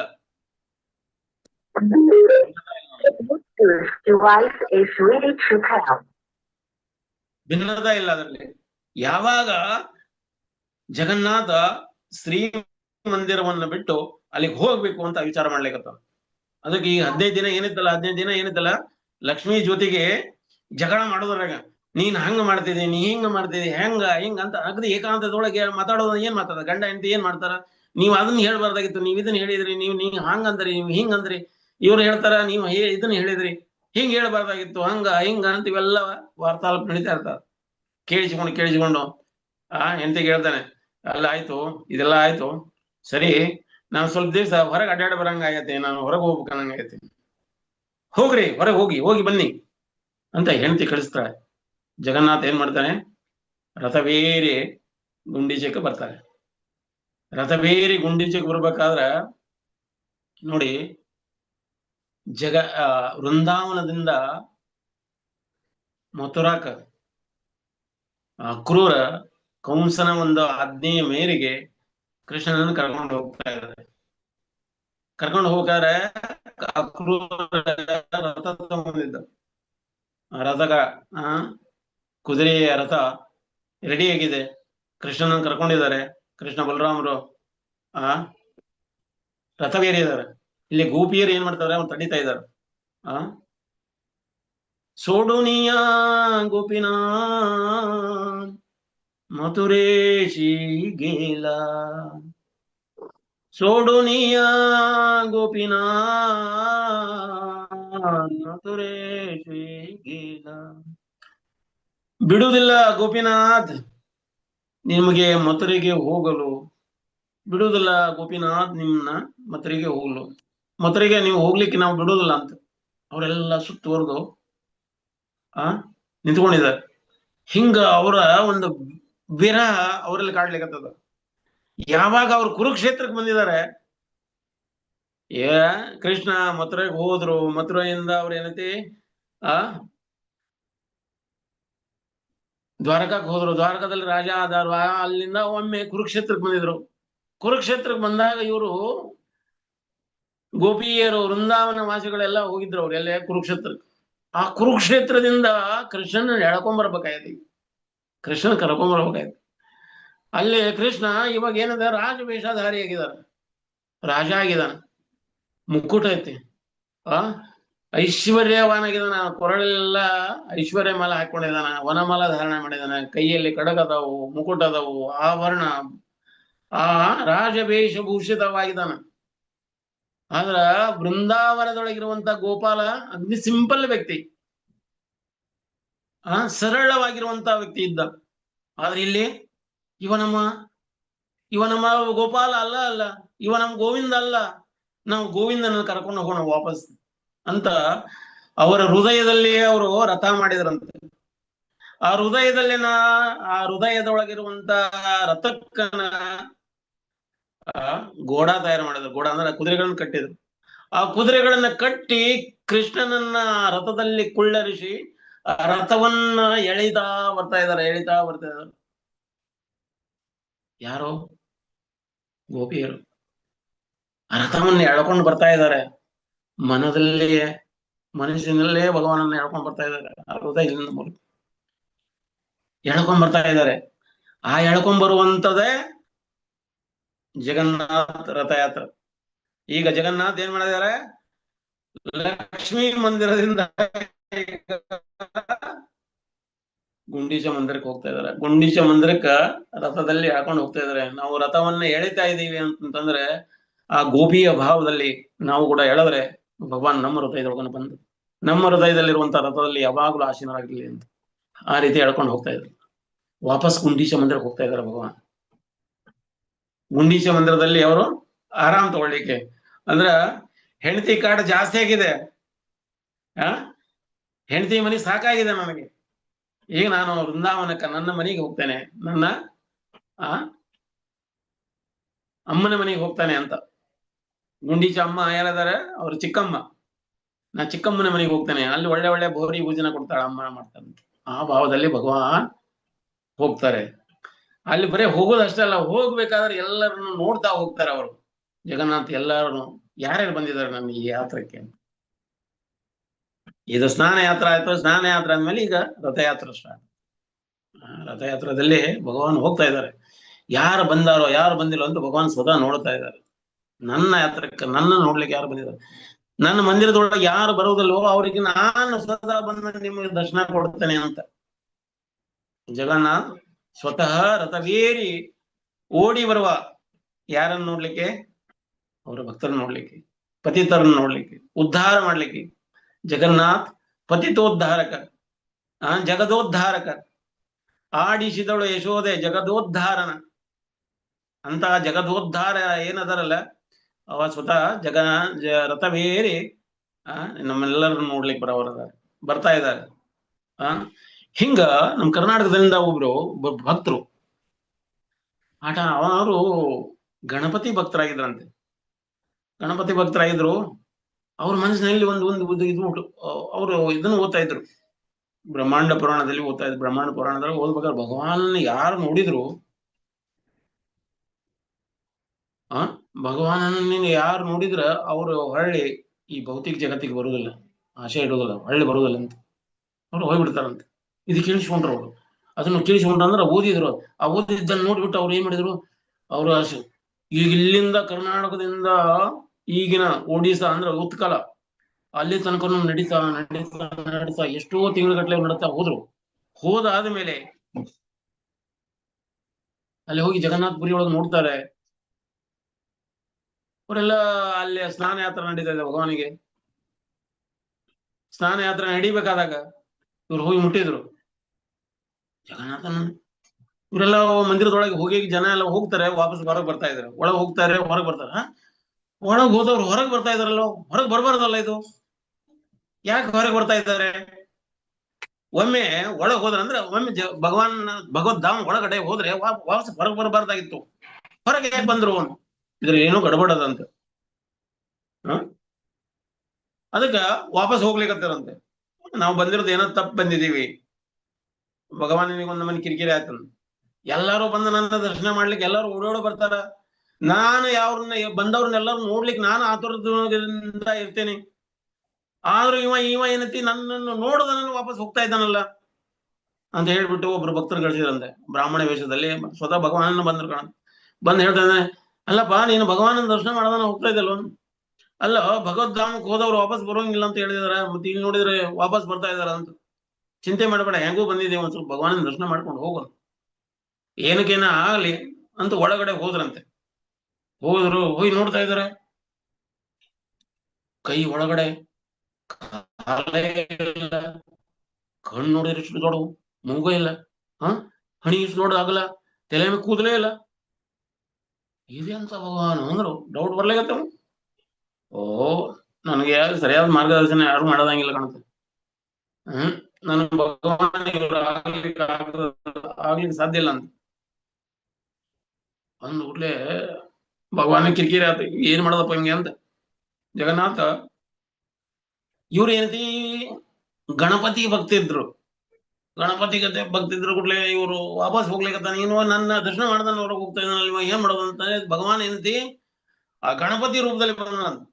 ಗಣಪತಿ ರೂಪದಲ್ಲಿ ವೇಷ ಧಾರಣ ಮಾಡ್ಕೊಂಡು ವಾಪಸ್ ಹಿಂಗ್ ಮೂಡ್ಕಿ ಅಂದ್ರೆ ಹೊಳ್ಳಿ ನೋಡೋದ್ರಾಗ ಗಣಪತಿ ಹಾಕೊಂಡು ಅವ್ರು ನೋಡ್ಕೊಡ್ಲೆ ಬಹಳ ಖುಷಿ ಆಯ್ತು ಅವನಿಗೆ. ಖುಷಿ ಆದ್ಮೇಲೆ ಆಕ್ಚುಲಿ ಇನ್ನೊಬ್ಬರು ಭಕ್ತರು ಅವರಿಗೆ ತಿಳಿಸಿದ್ರಂತೆ, ಅಲ್ಲಪ್ಪ ಭಗವಾನ್ ಅದಾರ, ಭಗವಾನ್ ಯಾವ ಬಟ್ಟೆ ಹಾಕೊಂಡು ಬಂದ್ರು ಅಂದ್ರೆ ಏನ್ ಫರಕ್ ಆಗಬಹುದು? ಈಗ ವಫಾದಾರ ಒಂದ್ ಕುತ್ತ ಇರ್ತದ, ಒಂದ್ ನಾಯಿ ಇರ್ತದ. ನಾಯಿ ತನ್ನ ಮಾಲೀಕನನ್ನ ಮಾಲೀಕ ಯಾವ್ದೇ ಡ್ರೆಸ್ ಹಾಕೊಂಡ್ ಬಂದ್ರು ಕೂಡ ಆ ಮಾಲೀಕನನ್ನ ಗುರುತಿಸ್ತದ. ಬಿಳಿಯ ಅಂಗಿ ಹಾಕೊಂಡ್ರು ಬರ್ಲಿ, ನೀಲಿ ಶರ್ಟ್ ಹಾಕೊಂಡ್ ಬರ್ಲಿ, ಬ್ಲೂ ಶರ್ಟ್ ಹಾಕೊಂಡ್ ಬರ್ಲಿ, ಅಥವಾ ಹಸಿರು ಶರ್ಟ್ ಹಾಕೊಂಡ್ ಬರ್ಲಿ, ಅಥವಾ ಯಾವುದೇ ಬಟ್ಟೆ ಒಳಗ್ ಬಂದ್ರು ಕೂಡ ನಾಯಿ ಏನ್ ಮಾಡ್ತದ, ತನ್ನ ಮಾಲೀಕನನ್ನು ಗುರುತಿಸ್ತದ. ಹಂಗ ನಾವು ಮಾಲೀಕನನ್ನು ಗುರುತಿಸ್ಬೇಕು ಅಂತ ಹೇಳಿದ್ರು. ಏನೇ ಇರ್ಲಿ, ನನ್ನ ಭಗವಾನ್ ಅಂದ್ರ ಗಣಪತಿಯ ರೂಪದೊಳಗೆ ಸೊಂಡಿ ಅಂದ್ರೆ ಜಗನ್ನಾಥ ಈಗ ಸೊಂಡಿ ಒಂದದ, ದೊಡ್ಡ ಡೊಳ್ಳೆ ಹೊಟ್ಟೆ ಇದೆ. ಆ ರೀತಿ ಭಗವಾನ್ ಅವರಿಗೆ ದರ್ಶನ ಕೊಟ್ಟಂತ. ಅವರಿಂದ ಅವ್ರು ಬಹಳ ಖುಷಿ ಆದ್ರು. ಅದಕ್ಕೆ ಜಗನ್ನಾಥ ಗಣಪತಿ ರೂಪದಲ್ಲಿ ಅದಾನೆ. ಈಗ ನಾವು ಉಡುಪಿಯಲ್ಲಿ ಹೋದ್ರೆ ಉಡುಪಿಯ ಕೃಷ್ಣ ಮಂದಿರದಲ್ಲಿ ಒಳಗಡೆ ಒಂದು ಚಿತ್ರಪಟ ಹಾಕಿದ್ದಾರೆ, ಗಣಪತಿ ರೂಪದಲ್ಲಿರುವಂತ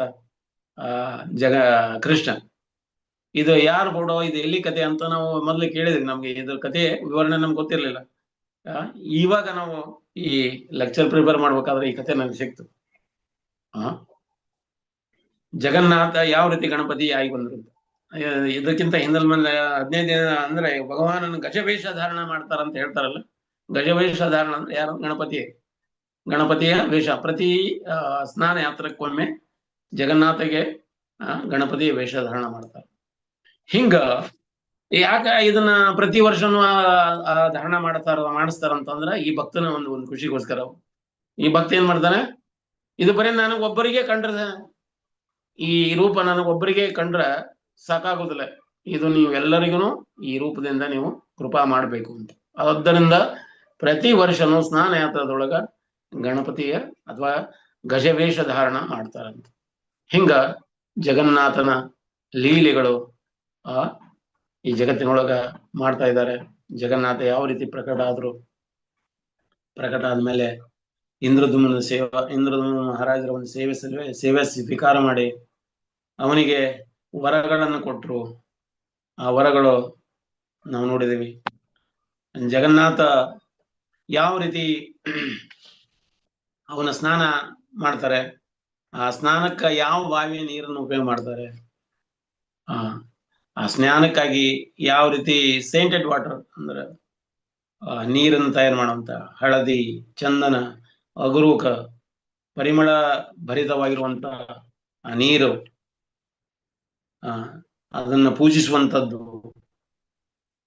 ಆಮೇಲೆ ಭಗವಾನನಿಗೆ ಅಭಿಷೇಕ ಆ ನೀರಿನಿಂದ ಸ್ನಾನ ಮಾಡಿಸ್ಬೇಕಾದ್ರೆ ಇವ್ರ ಹೈಟ್ ಮ್ಯಾಚ್ ಆಗ್ತಾ ಇರಲ್ಲ. ಹೈಟ್ ಅಂದ್ರೆ ಅವ್ರ ಕಣ್ಣಿನ ಮುಗಿನವರೆಗೆ ಅಷ್ಟ, ಅವ್ರ ಕೈ ಎಲ್ಲಿವರೆಗೆ ಸಿಗ್ತದ ಅಲ್ಲಿವರೆಗೆ ಅವ್ರಿಗೆ ಸ್ನಾನ ಮಾಡಿಸ್ತಾರೆ ಭಗವಾನ. ಅಂದ್ರೆ ಮೇಲ್ಗಡೆ ನಿಂತ ಅವ್ರಿಗೆ ಸ್ನಾನ ಮಾಡಿಸ್ಬೋದಾಗಿತ್ತಲ್ಲ, ಭಗವಾನಿಗಿಂತ ನಮ್ಮ ಎತ್ತರದವರಲ್ಲ ಅಂತ ಭಾವ. ಆ ಉದ್ದೇಶದ ಸಲುವಾಗಿ ನಾವು ಭಗವಾನನ್ನ ಈ ರೀತಿ ಸೇವಾ ಮಾಡುವಂಥದ್ದು. ಭಗವಾನ್ ಸೇವಾ ಸ್ವೀಕಾರ ಮಾಡ್ಲಿಕ್ಕೆ ಜಗನ್ನಾಥ್ ಈ ಜಗತ್ತಿಗೆ ಬಂದಿದ್ದಾರೆ. ಅವರ ಒಂದು ಕೃಪೆ ನಮ್ಮೆಲ್ಲಿನೂ ಆಗ್ಲಿ, ಅವ್ರ ಸೇವೆ ನಮಗೂ ಸಿಗಲಿ. ಆ ಸೇವೆ ಮಾಡೋದ್ರ ಮೂಲಕ ನಮ್ಮ ಜೀವನನು ಪಾವನ ಆಗ್ಲಿ ಅನ್ನುವಂಥದ್ದು ಇವತ್ತಿನ ಈ ಕಥೆಯ ಸಾರಾಂಶ ಅನ್ಕೊಂಡಿದೆ. ಹರೇ ಕೃಷ್ಣ. ಹರೇ ಕೃಷ್ಣ ಪ್ರಭು. ಗುಂಜಿಚ ಅಂದ್ರೆ ಇವರು ಇಂದ್ರದ್ಯುಮ್ನ ಪತ್ನಿಯ ಪ್ರಭುಜಿ? ಇಲ್ಲ ಇಂದ್ರದ್ಯುಮ್ನ ರಾಜನ ಪತ್ನಿ ಅವರು? ಗೊತ್ತಿಲ್ಲಮ್ಮ, ನನಗೆ ಗೊತ್ತಿಲ್ಲ ಅದ್ರ ಬಗ್ಗೆ. ಕೇಳಿದಾಗೆ ಉಂಟು ಪ್ರಭುಜಿ, ಅವರ ಪತ್ನಿ ಅಂತ ಕೇಳಿದಾಗೆ ಉಂಟು. ನನಗೆ ಗೊತ್ತಿಲ್ಲ, ಹಾಗೆ ಕೇಳಿದಾಗೆ ಉಂಟು. ಇದು ನನಗೂ ಗೊತ್ತಿಲ್ಲ, ನನಗೂ ಅಷ್ಟು ವಿಷಯ ಇದು ಗ್ರಹಿಸ್ಲಿಲ್ಲ. ಕೇಳಿ ಹೇಳ್ತೇನೆ. ಅವನಿಗೆ ಚಿಕ್ಕಮ್ಮ ಆಗ್ತಾಳೆ, ಗೊತ್ತಿಲ್ಲ ಅದು. ಇರ್ಬೋದು, ಅದು ಗೊತ್ತಿಲ್ಲ. ಅದು ಡಿಟೇಲ್ಸ್ ನಾಗ ಹೋಗ್ಬೇಕಾಗ್ತದೆ, ನಾನು ನೋಡ್ತೇನೆ. ನಾನು ಸೀನಿಯರ್ ವಿಚಾರ. ಗಣಪತಿ ಮೂರ್ತಿ ಅದು ಎಲ್ಲಿದೆ ಪ್ರಭುಜಿ? ಉಡುಪಿಯಲ್ಲಿ? ನಾನು ಉಡುಪಿಗೆ ಇಷ್ಟು ಸಲ ಹೋದ್ರು ನೋಡಿಲ್ಲ. ಮೂರ್ತಿ ಅಲ್ಲ ಅದು ಚಿತ್ರಪಟ. ಅಂದ್ರೆ ಅಲ್ಲಿ ಒಂದು ಪೇಂಟಿಂಗ್ ಹಾಕಿದ್ದಾರೆ ಮಂದಿರದೊಳಗಡೆ. ಮಂದಿರದೊಳಗೆ ಪೇಂಟಿಂಗ್ ಹಾಕಿದ್ದಾರೆ ನೋಡ್ರಿ, ಗೋಡೆ ಮೇಲ್ಗಡೆ ಎಲ್ಲ ಪೇಂಟಿಂಗ್ ಹಾಕಿದ್ದಾರೆ. ಅದ್ರಲ್ಲಿ ಒಂದು ಪೇಂಟಿಂಗ್ ಇದೆ ಅದ ರೀತಿ. ನೋಡ್ಬೇಕು ನೋಡಿ. ನಾವೆಲ್ಲಿ ಭಗವಾನನ ಮುಂದ್ಗಡೆ ಕೃಷ್ಣನ ಮಂಟಪ ಏನಿದೆಲ್ಲ, ಆ ಮಂಟಪದಲ್ಲಿ ಅಂದ್ರೆ ಈಗ ಕನಕನ ಕಿಂಡಿಯ ಹತ್ರನೇ ಇರ್ಬೇಕನ್ನತ್ತ, ಆಸ್ಪಾಸ್ನಾಗ ಒಳಗಡೆ. ಹರೇ ಕೃಷ್ಣ ಪ್ರಭು. ಇದು ಜಗನ್ನಾಥ ಇವಾಗ ಸ್ನಾನ ಯಾತ್ರೆ ಆದ್ಮೇಲೆ ಗುಂಡಿಚ ಮಂದಿರದಲ್ಲೇ ಇರ್ತಾರ ರಥಯಾತ್ರೆವರೆಗೂನು? ಹೌದೌದು. ರಥದ ಮೇಲೆ ಬರೋದು ಅವತ್ತೇನೆ, 16 ತಾರೀಕು. ಸರಿ. ಅಂದ್ರೆ ಅದೇ ಅವ್ರಿಗೆ ಆಕ್ಚುಲಿ ಸ್ನಾನ ಯಾತ್ರ ಮಾಡ್ಕೊಂಡು ವಾಪಸ್ ಮತ್ತೆ ಗುಂಡಿಚ ಮಂದಿರಕ್ಕೆ ಹೋಗೋದೇನದಲ್ಲ, ಅದ ರಥಯಾತ್ರೆ. ಸರಿ. ಅಲ್ಲ, ಈಗ ಜಗನ್ನಾಥದ ಇದ್ರಲ್ಲೇ ಜಗನ್ನಾಥ ಪುರಿ ಇದ್ರಲ್ಲೇ ದೇವಸ್ಥಾನದಲ್ಲಿ ಇರ್ತಾರ, ಗುಂಡೀಚ ಮಂದಿರದಲ್ಲಿ ಇರ್ತಾರ ಅಂತ ಕೇಳಿದೆ ಪ್ರಭುನ. ರಥಯಾತ್ರೆ 15 ದಿನ ಗುಂಡೀಚ ಮಂದಿರದಲ್ಲಿ ಇರ್ತಾರೆ, ಮತ್ತೆ ವಾಪಸ್ ಬರ್ತಾರೆ. ಮತ್ತೆ ಅದ್ ಮುಂದೆ ನಡೀತದೆ ಅದು ಸ್ಟೋರಿ. ಮತ್ತೆ ವಾಪಸ್ ಅದ ರಿಟರ್ನ್ ರಥಯಾತ್ರೆ ನಡೀತದೆ. ಲಕ್ಷ್ಮೀ ದೇವಿ ಬಹಳ ಸಿಟ್ಟಾಗ್ತಾರೆ, ಈಗ ಹೋದವ್ರು ವಾಪಸ್ ಬರ್ಲೇ ಇಲ್ಲ. 2 ದಿನ ಹೋಗಿ ಬರ್ತೀನಿ, 3 ದಿನ ಹೋಗಿ ಬರ್ತೀನಿ ಅಂತ ಹೇಳಿದವ್ರು ವಾಪಸ್ ಬರ್ಲೇ ಇಲ್ಲ ಅಂತ ಬಹಳ ಸಿಟ್ಟಿಗೆ ಹೇಳ್ತಾರ ಅವರು. ಆ ಸಿಟ್ಟದ್ದು ಪಂಡಗಳು ಅವ್ರ ಅಂದ್ರೆ ಲಕ್ಷ್ಮೀ ಸೇವಕರು ಕಳಿಸ್ತಾರ, ಅಲ್ಲಿ ಹೋಗಿ ಕರ್ಕೊಂಡ್ಬರ್ರಿ, ಏನ್ ಮಾಡ್ತಾ ಇದಾರೆ. ಅವ್ರು ಬಂದು ಇವರೆಲ್ಲ ಈ ರೀತಿ ಅವರೆಲ್ಲ ಊಟ ಮಾಡ್ತಾ ಅವರೆಲ್ಲ ಮಜಾ ಮಸ್ತಿ ಮಾಡ್ಕೊಂಡು ಕುಂದ್ರ, ನೀನು ಒಬ್ಬಳೇ ನೀ ಇಲ್ಲಿ ಇದೆಯಾ ಅಂತ ಅವ್ರು ಬಂದು ಕಂಪ್ಲೇಂಟ್ ಕೊಡ್ತಾರೆ. ಆಮೇಲೆ ಜಗನ್ನಾಥನ್ ಗೊತ್ತಾಗ್ತದೆ, ಜಗನ್ನಾಥ್ ಓಡ್ಕೊಂಡ್ ಬರ್ತಾನೆ. ಜಗನ್ನಾಥ್ ಬರ್ಬೇಕಾದ್ರೆ ಈ ಶ್ರೀ ಮಂದಿರ ದ್ವಾರ ಬಾಗಿಲ ಏನಂತೆ ಬಂದ್ ಮಾಡಿಬಿಡ್ತಾರೆ. ಒಳಗೆ ಒಂದು ಪಾರ್ಟಿ ಲಕ್ಷ್ಮೀ ದೇವಿಯ ಪಾರ್ಟಿ ಆಗ್ತದ, ಅಂದ್ರೆ ಪಂಡಗಳು ಏನ ಸೇವಕರು ಇರ್ತಾರಲ್ಲ, ಲಕ್ಷ್ಮೀ ದೇವಿ ಸೇವಕರಾಗ್ತಾರ. ಇನ್ನೊಂದು ಟೀಮು ಜಗನ್ನಾಥನ ಸೇವಕರಾಗ್ತಿರ್ತಾರ. ಅವ್ರು ಇವೆರಡರ ನಡುವೆ ಈ ವಾರ್ತಾಲಾಪ ನಡೀಲಿಕ್ಕತ್ತದ. ಅವ್ರು ಲಕ್ಷ್ಮೀ ದೇವಿಯ ಪಂಡಗಳೇನದಾರಲ್ಲ ಇವರಿಗೆ ಬೈಲಿಕ್ಕತ್ತಾರೆ, ನೀವು ಹಾಗದಿರಿ ಹೀಗದಿರಿ ಅಂತ. ಕೊನೆಗೆ ದೊಡ್ಡ ದೊಡ್ಡ ಪಂಡಗಳು ಬಂದು ಅದನ್ನ ಜಗಳವನ್ನ ನಿಭಾಯಿಸ್ತಾರೆ. ಇರ್ಲಿ ಏನೇ ಇರ್ಲಿ, ಮಾಡಿದಾರೆ, ಒಂದ್ ತಪ್ಪು ಮಾಡಿದ್ದಾರೆ, ಜಗನ್ನಾಥ್ ಬಿಡಿ, ಒಂದ್ ಟೈಮ್ ಮಾಫ್ ಮಾಡ್ರಿ ಅಂತಂದು ಲಕ್ಷ್ಮೀ ದೇವಿಗೆ ಸಮಾಧಾನ ಮಾಡ್ಲಿಕ್ಕೆ ಪ್ರಯತ್ನ ಪಡ್ತಾರೆ. ಆಮೇಲೆ ವಾರ್ನಿಂಗ್ ಕೊಟ್ಟು ಅವಳು ಸಮಾಧಾನ ಆಗ್ತಾಳೆ, ಇನ್ನು ಮೇಲೆ ಈ ರೀತಿ ನಡ್ಕೊಳ್ಳೋಂಗಿಲ್ಲ ಅಂತ. ಆಯ್ತು ಅಂತ ಆಮೇಲೆ ಏನಂತೆ ದರ್ವಾಜೆ ಓಪನ್ ಆಗ್ತತಿ. ಆಮೇಲೆ ಅವ್ರನ್ನ ಒಳಗ್ ಕರ್ಕೊತಾರಂತೆ.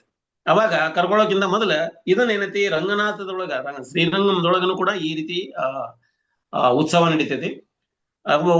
ರಂಗನಾಥ ಹೋದ ವಾಪಸ್ ಬರ್ಲೇ ಇಲ್ಲ ಅಂತ ಲಕ್ಷ್ಮೀ ದೇವಿ ಕಾಯ್ತಾ ಇದಾರ.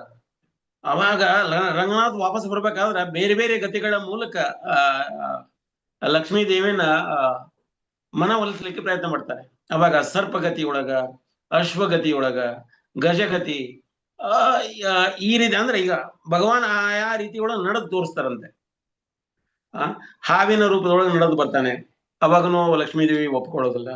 ಆಮೇಲೆ ಕುದುರೆ ಯಾವ ರೀತಿ, ಕುದುರೆ ಸವಾರ ರೀತಿ ಒಳಗೆ ಬರ್ತಾನೆ, ಕುದುರೆ ಏರ್ಕೊಂಡು ಬರ್ತಾನೆ, ಅವಾಗನು ಅವಳು ಒಪ್ಪೋದಿಲ್ಲ.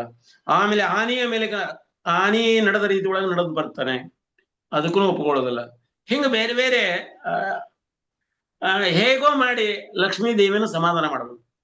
ಆ ಸಮಾಧಾನ ಮಾಡಿಸೋ ಸಲುವಾಗಿ ಬೇರೆ ಬೇರೆ ಗತಿಗಳು ಅಂದ್ರೆ ಭಗವಾನನ ನಡೆಗಳು ಅಂತ ಅವು ನಡೆಯುವಂತ ಸ್ಟೈಲ್ಗಳಲ್ಲವಲ್ಲ, ಅವು ಬಹಳ ಅದ್ಭುತವಾಗಿರುವಂತ ಸ್ಟೈಲ್ಗಳಂತ. ಆ ಸ್ಟೈಲ್ಗಳನ್ನ ಭಗವಾನ್ ನಡೆ ತೋರಿಸ್ತಾ ಇದ್ದಾರೆ. ಆದ್ರೂ ಕೂಡ ಲಕ್ಷ್ಮೀ ದೇವಿ ಏನ್ ಮಾಡ್ತಾರೆ, ತನ್ನ ಮಕ್ಕಳನ್ನ ಹಿಂಗ, ನೀ ಬೇಕಾದಂಗ ನಡಿ, ನಿನ್ ಕಡೆ ನಾನು ನೋಡುದಿಲ್ಲ, ನೀನ್ ನಾ ಹೇಳಿದ್ರು ಮಾತಿಗೆ ನೀನು ವಾಪಸ್ ಕರೆಕ್ಟ್ ನಡ್ಕೊಂಡಿಲ್ಲ ಅಂದ್ರೆ ನಾನೇ ನಿನ್ನ ಒಪ್ಕೊಳ್ಬೇಕು ಅನ್ನುವಂಥದ್ದು ಒಂದು ಕ್ರೋಧ ಭಾವನೆಯನ್ನ ತೋರಿಸುವಂಥದ್ದು. ಇದು ಜಗನ್ನಾಥ ಪುರಿಯೊಳಗೂ ಕೂಡ ನಡೀತೈತಿ. ಆ ರೀತಿ ಪಂಡಗಳಲ್ಲಿ ಜಗಳ ನಡೀತಾವು. ಜಗಳ ನಡೆದು ಲಾಸ್ಟಿಗೆ ಒಂದು ಫೈನಲ್ಗೆ ಸಮಾಧಾನ ಅಂತ ಬರ್ತದೆ. ಸಮಾಧಾನ ಆದ್ಮೇಲೆ ಒಳಗಿನ ಪಂಡಗಳು ಲಕ್ಷ್ಮೀ ದೇವಿನ ಹೋಗಿ ಸಮಾಧಾನ ಮಾಡ್ತಾರೆ. ಇಲ್ಲ ಹೀಗಾಗಿದೆ, ನಾವೆಲ್ಲ ನೋಡ್ಕೊಂಡಿದೀವಿ, ನೀವೀಗ ಓಪನ್.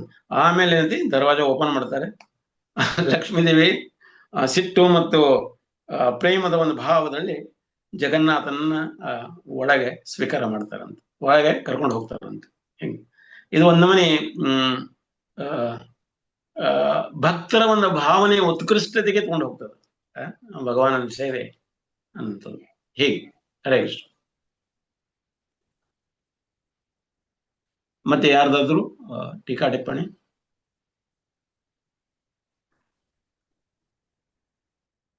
ಬರ್ಬೇಕಾರೆ ಕೃಷ್ಣ ಪ್ರಭು ರಥಯಾತ್ರೆ ಬರುವಾಗ ಒಂಥರ ಹಠ ಮಾಡ್ದಂಗೆ ಮಾಡ್ತಿರ್ತಾರಲ್ಲ, ಅದು ಯಾಕೆ ಪ್ರಭು, ಎಲ್ಲಿಂದ ಬರ್ತಾ ಇರೋದು?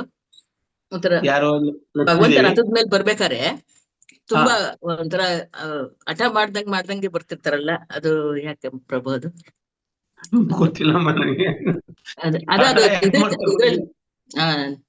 ನೋಡಿದ್ದು ಪ್ರಭು ಇರ್ಬೋದೇನ, ಗೊತ್ತಿಲ್ಲ ನನಗೆ. ಅದೇ ನಾನು ಸೀನಿಯರ್ಸ್ ವಿಚಾರ ಮಾಡ್ತೇನೆ, ಕೇಳ್ತೇನೆ. ಸರಿ ಪ್ರಭು. ಸರಿ, Hare Krishna. Thank you very much. ಇಲ್ಲಿವರೆಗೆ ನಮ್ಮ ಕಥೆಯನ್ನ ಅಗದಿ ಪೇಷನ್ಸ್ ನಿಂದ ಕೇಳಿಸ್ಕೊಂಡಿದ್ದೀರಿ. ನಾವು ಇದರಲ್ಲಿ ಹೇಳೋದ್ರಲ್ಲಿ ಏನಾದ್ರೂ ತಪ್ಪು ತಡೆಗಳು ಕಂಡ್ರೆ ದಯವಿಟ್ಟು ಕ್ಷಮಿಸಿ. ಹರೇ ಕೃಷ್ಣ. ಚೆನ್ನಾಗಿದೆ ಪ್ರಭುಜಿ, ತಪ್ಪು ಎಲ್ಲಿಲ್ಲ, ಖುಷಿ ಆಯ್ತು. Hare Krishna. Thank you very much. Hare Krishna ಮಾತಾಜಿ. ಹರೇ ಕೃಷ್ಣ. ತುಂಬಾ ವಿಷಯಗಳು ತಿಳಿದಂಗಾಯ್ತು ಪ್ರಭು ಇವತ್ತು. ಅರೆ ಧನ್ಯವಾದಗಳು ಪ್ರಭು. ಹರೇ ಕೃಷ್ಣ. ಹರೇ ಕೃಷ್ಣ. ಹರೇ ಕೃಷ್ಣ ಪ್ರಭುಜಿ, ಧನ್ಯವಾದಗಳು. ಧನ್ಯವಾದಗಳು ಪ್ರಭುಜಿ, ಧನ್ಯವಾದಗಳು. ಹರೇ ಕೃಷ್ಣ. ಹರೇ ಕೃಷ್ಣ ಮಾತಾಜಿ. ಹರೇ ಕೃಷ್ಣ. ಹರೇ ಕೃಷ್ಣ. ಹರೇ ಕೃಷ್ಣ ಪ್ರಭುಜಿ, ಧನ್ಯವಾದಗಳು. ಹರೇ ಕೃಷ್ಣ. ಹರೇ ಕೃಷ್ಣ. ಧನ್ಯವಾದ ಪ್ರಣಾಮ ಪ್ರಭುಜಿ, ಧನ್ಯವಾದಗಳು. ಹರೇ ಕೃಷ್ಣ. ಧನ್ಯವಾದ. ಹರೇ ಕೃಷ್ಣ. ಪ್ರಭುಜಿ, ಸ್ಥಾನ ಯಾತ್ರೆ ನಂತರ ಜಗನ್ನಾಥನ ಸ್ವಲ್ಪ ದಿನ ರೆಸ್ಟ್ ಮಾಡಿಸಾರಲ್ಲ ಪ್ರಭುಜಿ? ಹರೇ ಕೃಷ್ಣ. ಸ್ಥಾನ ಯಾತ್ರೆ ನಂತರ ಅದು ಸ್ವಲ್ಪ ದಿನವರೆಗೂ ಅವ್ರಿಗೆ ಔಷಧಿ ಕೊಡ್ಲಿಕ್ಕೆ ಅಂತ ಒಂದು 5 ದಿನ ಜಗನ್ನಾಥ್ಗೆ ಜ್ವರ ಬಂದಿರುತ್ತೆ ಅನ್ಬಿಟ್ಟು ರೆಸ್ಟ್ ಮಾಡಿಸ್ತಾರಲ್ಲ ಪ್ರಭುಜಿ? ಅದೇ ಈಗ ಆ ಟೈಮ್ ಅಲ್ಲ ಪ್ರಭುಜಿ? ಅದು ಹೌದು, ಈಗ ಅದೇ ಟೈಮ್. ಈಗ ಆ ಟೈಮ್ ನಲ್ಲಿ ನಮ್ಮಲ್ಲಿ ಇವಾಗ ಅವರು ಅದಕ್ಕೆ ಸಪರೇಟ್ ಜಾಗ ಪ್ರಭುಜಿ ರೆಸ್ಟ್ ಮಾಡ್ಲಿಕ್ಕೆ ಅಂದ್ಬಿಟ್ಟು, ಇಲ್ಲ ದೇವಸ್ಥಾನ, ಇಲ್ಲ ನಾರ್ಮಲ್ ದೇವಸ್ಥಾನ? ಅಷ್ಟೇ ಡಿಟೇಲ್ ನಲ್ಲಿ ನಮ್ಗೆ ಗೊತ್ತಿಲ್ಲ. ಮೋಸ್ಟ್ಲಿ ಅದು ದೇವಸ್ಥಾನದಲ್ಲೇ ನಡೀತೈತೆ, ಅದಷ್ಟೆಲ್ಲ ದೇವಸ್ಥಾನದಲ್ಲೇ ನಡೀತದ, ಅದ ಗರ್ಭಗೃಹದಲ್ಲೇ ನಡೀತದೆ. ಇದಾದ ಅಲ್ಲೇ ನಂತರನೇ ಇವಾಗ ನೆಕ್ಸ್ಟ್ ಗುಂಡಿಚಾಗೆ ಕರ್ಕೊಂಡು ಹೋಗೋದಲ್ಲ ಪ್ರಭುಜಿ? ಕರ್ಕೊಂಡು ಹೋಗುವಂಥದ್ದು. ಕರೆಕ್ಟ್. ಓಕೆ ಪ್ರಭುಜಿ. ಅದು ಯಾವ ಭಾವದಲ್ಲಿ? ಗೋಪಿಯರ ಭಾವದಲ್ಲಿ ಅವ್ರನ್ನ ಕರ್ಕೊಂಡು ಹೋಗ್ತಾರಂತೆ. ಹಾ ಪ್ರಭುಜಿ. ಹಾಗೆ. ಹರೇ ಕೃಷ್ಣ. ಹರೇ ಕೃಷ್ಣ. ಧನ್ಯವಾದ. ಹರೇ ಕೃಷ್ಣ. ಇಲ್ಲಿ ಮುಗಿಸುವ. ನಿಮ್ದು ಆಲ್ರೆಡಿ ನಾವು ಆಧಾ ಗಂಟೆ ಹೆಚ್ಚಿಗೆ ತಗೊಂಡಿವಿ. I am sorry. Hare Krishna.